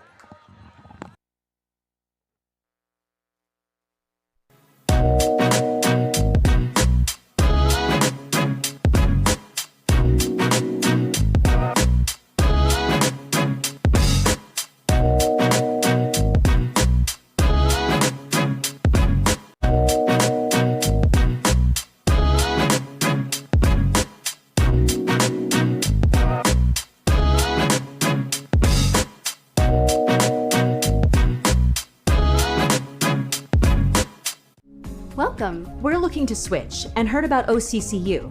In 20 words, what makes OCCU different? OCCU has free interest-earning checking, high-yield savings, and a community focus. That's only 11. We're the credit union with duck and beaver cards. Sounds like OCCU has a lot to offer. OCCU has been around for 70 years. We've learned a thing or two. Switch to OCCU. Apply online at myoccu.org or at your local branch.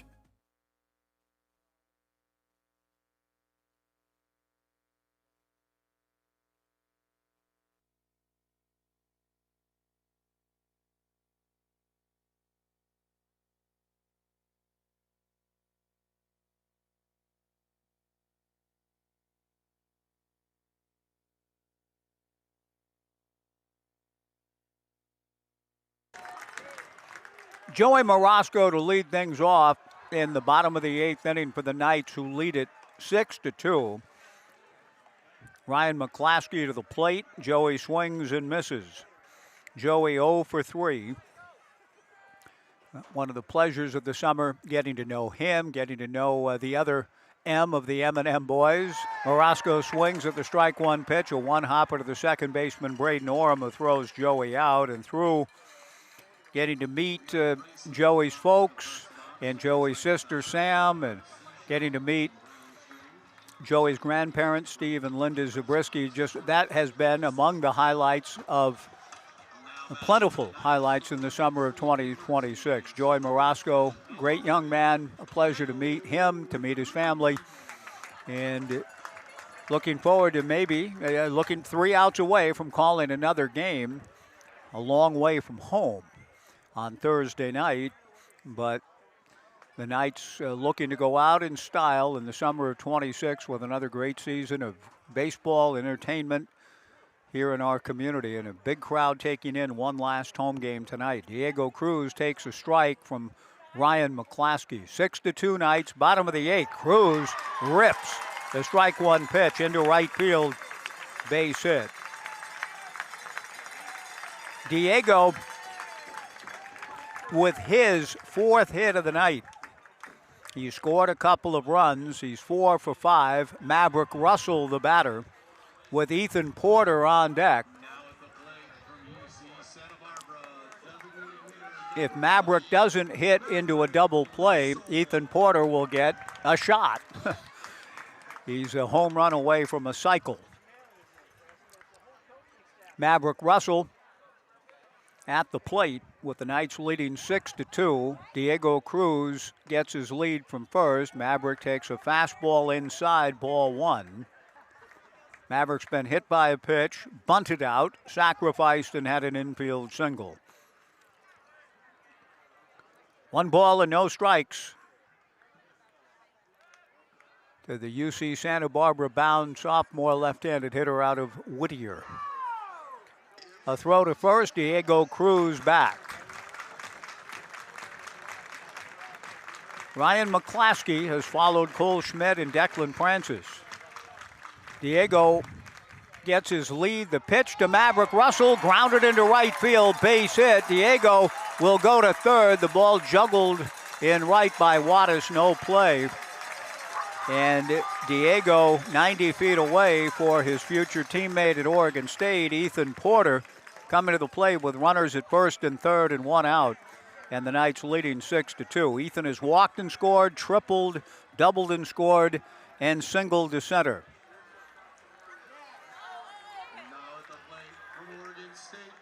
Ethan with an RBI opportunity again.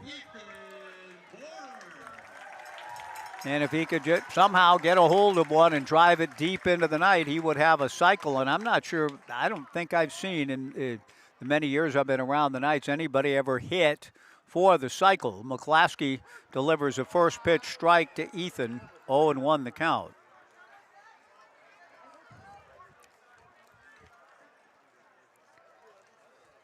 But Porter, more than anything else, wants to get Diego home from third here and add to the Knights' lead. He swings and will do that. A fly ball to right field. Caught by Wattis. Cruz tags. Diego scores. Porter comes through again. A sacrifice fly to right. And the Knights lead it 7-2.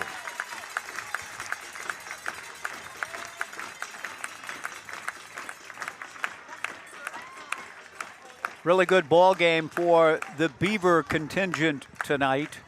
Diego Cruz going 4 for 5 and scoring 3 runs with a double in that mix. And Ethan Porter, with that sacrifice fly, drives in 2 and goes 3 for 3 and scores twice.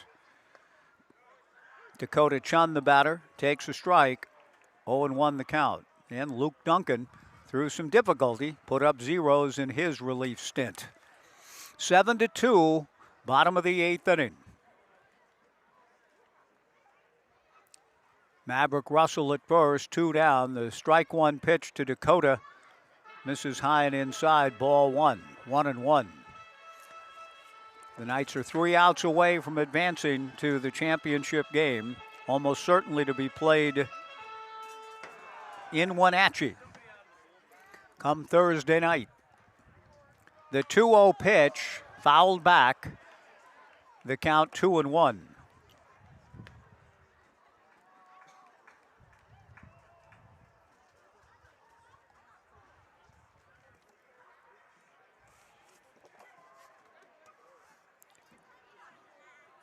A short lead at first from Maverick Russell. 7-2 Knights in the bottom of the 8th. Chun golfs one foul into the upper grandstand above the Jack Riley concourse. Gene Riley, Jack's wife, is here. Hogan, as I mentioned earlier, Hogan Airy, Jack and Gene's grandson, in the ballpark. A lot of folks in the ballpark tonight in what's been a really enjoyable final evening of Knights baseball here at Goss in the summer of 26. Chun, a slicing fly ball to left. Back on the ball goes Proctor. Josh backhands the ball in fair territory. Good catch near the foul pole out in left to end the inning. The Knights get a run, and everyone is important as the Knights try to close in on the South Division Championship.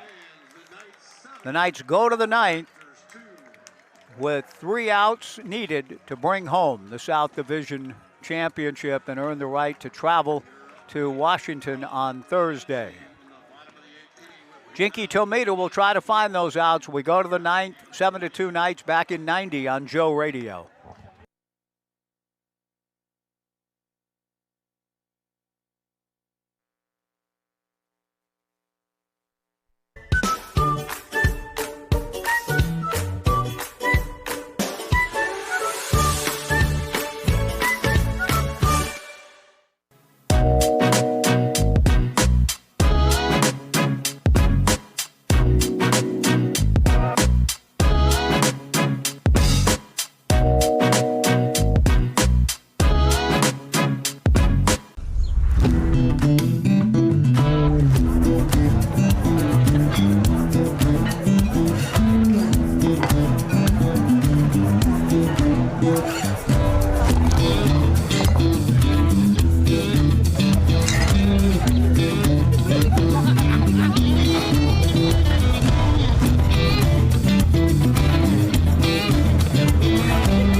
Ninth inning, 7-2 Knights. Jinky Tomita trying to bring it home now. 3 outs away. Sails a first pitch fastball to the backstop on Zach Wattis.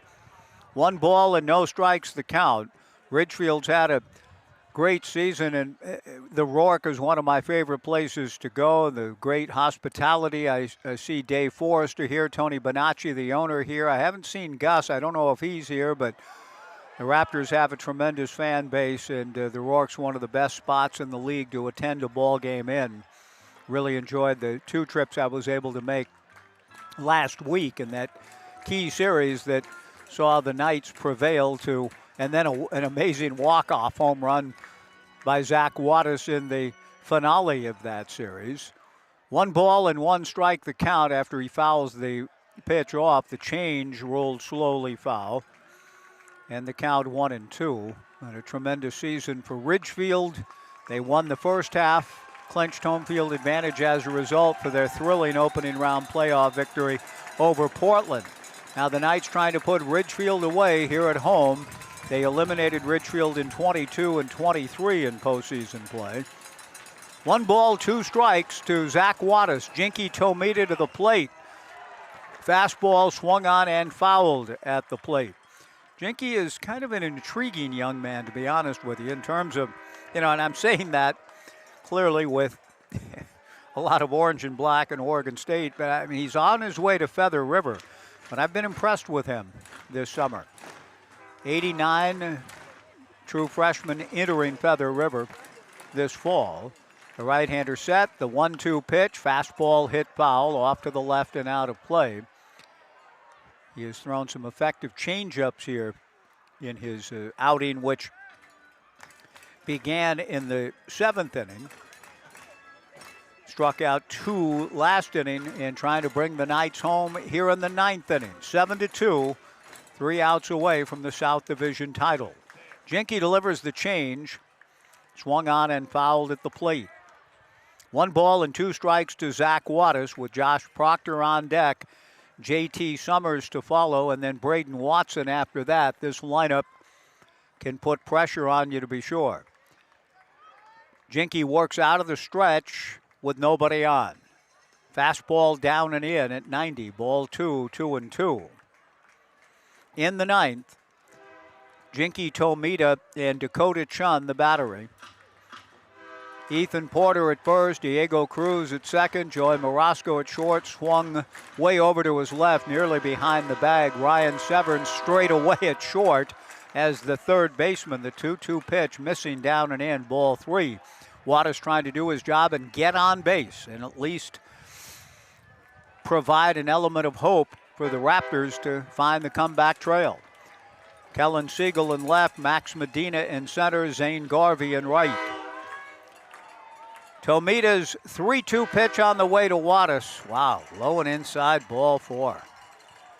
Well, that certainly does provide the spark of hope for Ridgefield to get their leadoff man on base. Down 5 runs. Josh Proctor, the hitter. Josh has doubled, struck out, grounded out, and in the key moment for Ridgefield tonight offensively, a chance with Josh representing the tying run in the 6th, bases loaded. 6-2 Knights. The count went to 3-0, then to 3-2, and then Luke Duncan threw his most important pitch of the summer, a breaking ball to get Josh looking. Strike 3 call. The Raptors left 3. It's now 7-2 Knights in the 9th. A throw to first. Zach Wattis back to the bag. The Knights have turned 2 double plays tonight, are looking for a third. The pitch is in the turf. Good block by Dakota Chun. 1 ball and no strikes the count.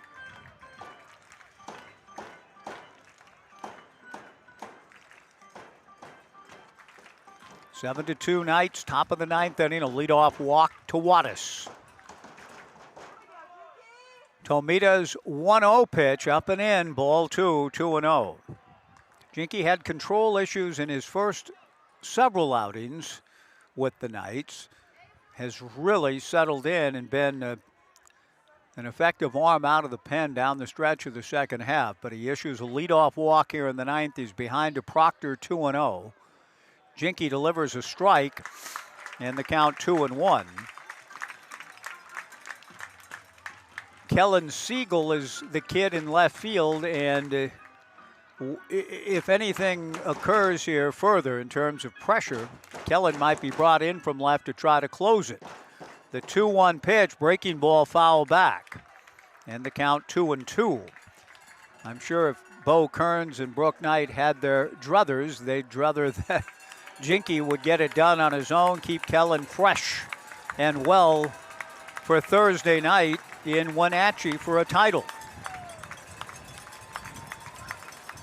2-2 to Josh Proctor.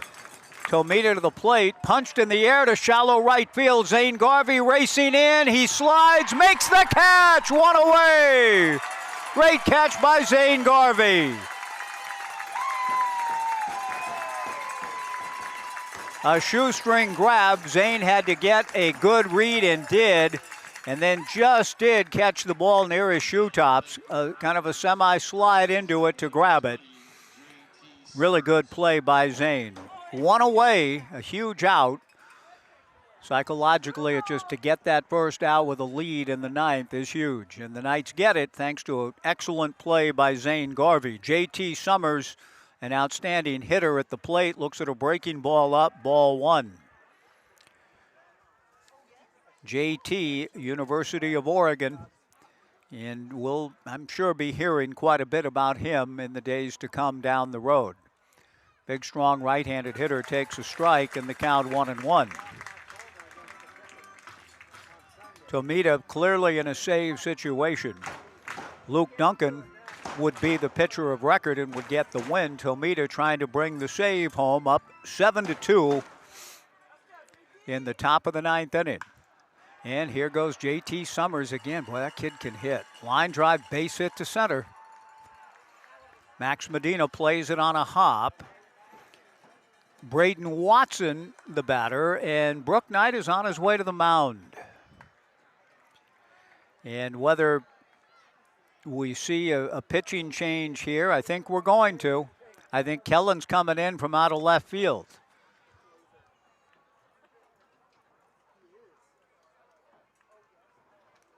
Cooper Markham has brought Kellen his pitcher's glove, which is different than the glove that Kellen uses to play left.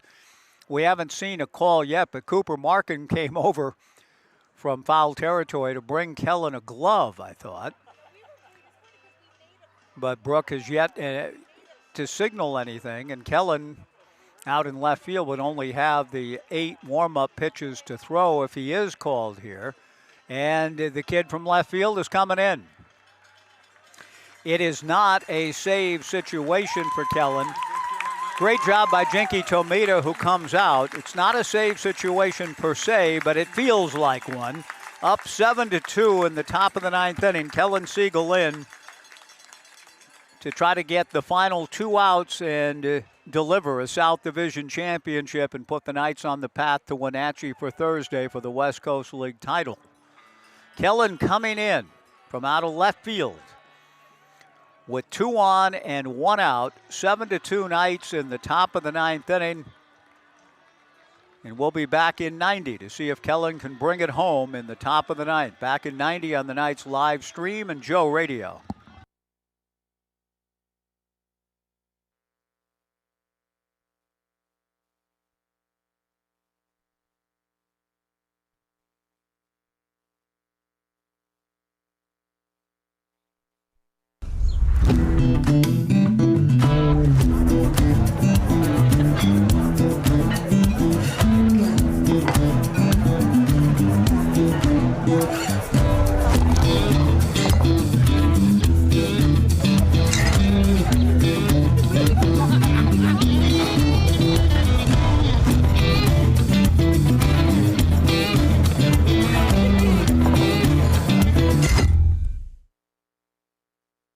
Welcome. We're looking to switch and heard about OCCU.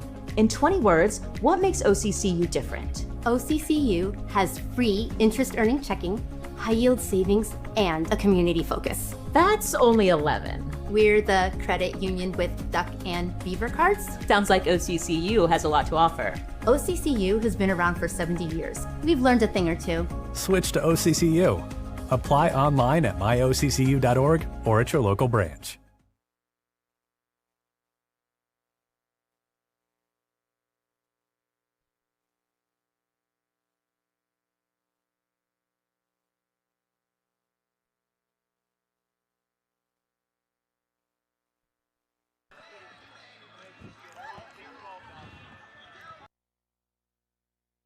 Siegel comes out of left field to try to bring the Knights home. He needs 2 outs. The Knights leading Ridgefield 7-2 in the top of the 9th inning.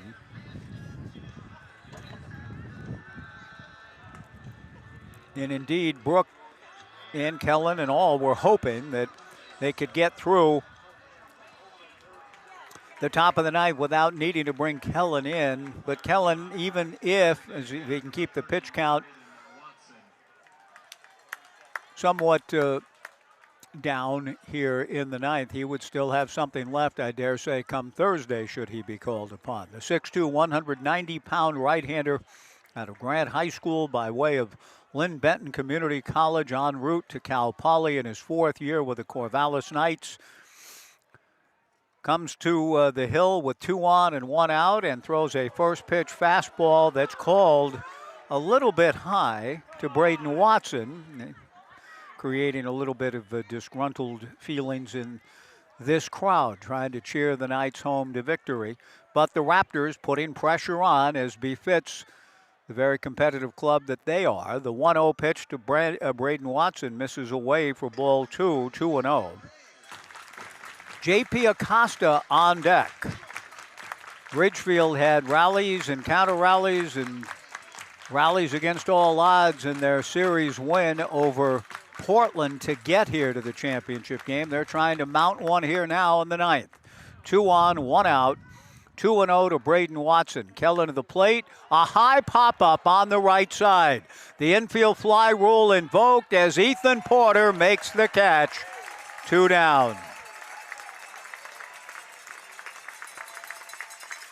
Great job by Kellen, falling behind 2-0 to a dangerous hitter in Braden Watson. But gets his man and is now an out away, as are the Knights from claiming the South Division championship and earning the opportunity to go north to try to win a championship on the road for the first time.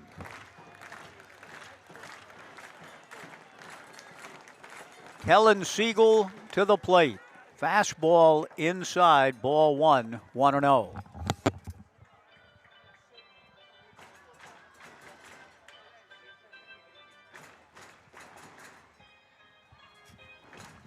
One ball and no strikes to J.P. Acosta with 2 on and 2 out in the top of the 9th inning. Kellen looking for one more, delivers a fastball up, ball 2, 2-0. Nate Stuyvesant on deck. He is not the tying run. That run that the Knights picked up, thanks to Ethan Porter's sac fly in the bottom of the 8th, looking pretty important now, just in terms of the overall psyche of the moment.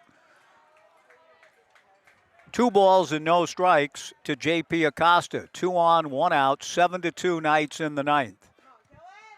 The 2-0 pitch, ball 3, 3-0. Nate Stuyvesant on deck. A leadoff walk to Zach Wattis. A great catch by Zane Garvey in right. A base hit for J.T. Summers. A pop out to Watson on a 2-0 pitch. Kellen's 2-0 offering here. A strike and the count 2-1. Or 3-1, pardon me. 3-1 to J.P. Acosta. J.P. taking all the way. Trying to keep putting pressure on and give the Raptors a chance to the end. You got to get that 27th out. The 3-1 pitch, a ground ball towards Diego Cruz. Charges gloves, throw to first, and the Knights are the South Division champions. They defeat the Ridgefield Raptors by a final score of 7-2. And the Knights advance to their 14th championship game and will try to bring a championship home on Thursday night. And a great finish for the Corvallis Knights in the summer of 2026. The Knights will play for the title on the road Thursday, almost certainly in Wenatchee. I don't think it's gone final yet there, but the Apple Sox are not going to blow a 14-run lead. So I'm not sure exactly what time that championship game is going to be played, wherever it is, and since it's not official, we can't quite announce it yet.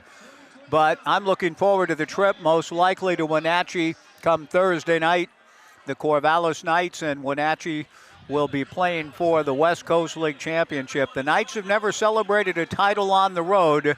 They hope to this time around, and we hope that you will join us. It's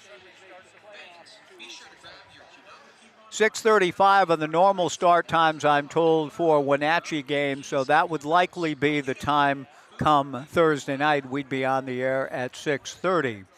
But whatever the case, what a fun run it's been this summer. The Knights had for them, a subpar first half going 13-14, but came back to go 18-9 in the second half and win it, giving themselves the opportunity to play both of these playoff series at home. It took 3 games to defeat Walla Walla, and in the winner-take-all game tonight against Ridgefield, the Knights prevail 7-2 and advance to the championship game. So the next time we talk to you will be Thursday on the road, most likely in Wenatchee. I want to thank all of you for coming to the ballpark this summer. 1,272 more tonight. Thanks for your support of Knights baseball and for listening and watching along the way in the summer of 2026. It's been a real pleasure to work all summer with Everett Bartee and Brian Thomas and other members of the crew. And we look forward to talking to you via Dale Hummel and Javon and Garrett Dworshak on 1240 Joe Radio come Thursday night from, most likely, Wenatchee. It's not gone final yet, but you can pretty much count that we'll be on the air with you from Wenatchee and Paul Thomas Stadium on Thursday night for the West Coast League Championship. The Knights get it done. An exciting ball game, well pitched, no earned runs. Colin Novacek, Luke Duncan, Jinky Tomita, and Kellen Siegel combined for no earned runs over 9 innings. And the Knights get a big night from Diego Cruz, 4 hits and 3 runs scored. Ethan Porter, the Washington Park Advisors player of the game, ended up with 2 runs batted in, a triple, a double, a single, a walk, and 2 runs scored. The Knights get it done in a variety of ways as they've been doing down the stretch in the second half. Again, our final score, the Knights are South Division champions. Corvallis 7, the Raptors 2. We'll see you Thursday night, most likely in Wenatchee, but certainly somewhere in Washington. Thanks for joining us tonight. The Knights 7, the Raptors 2. Talk to you Thursday, right back here on 1240 Joe Radio. So long, everybody.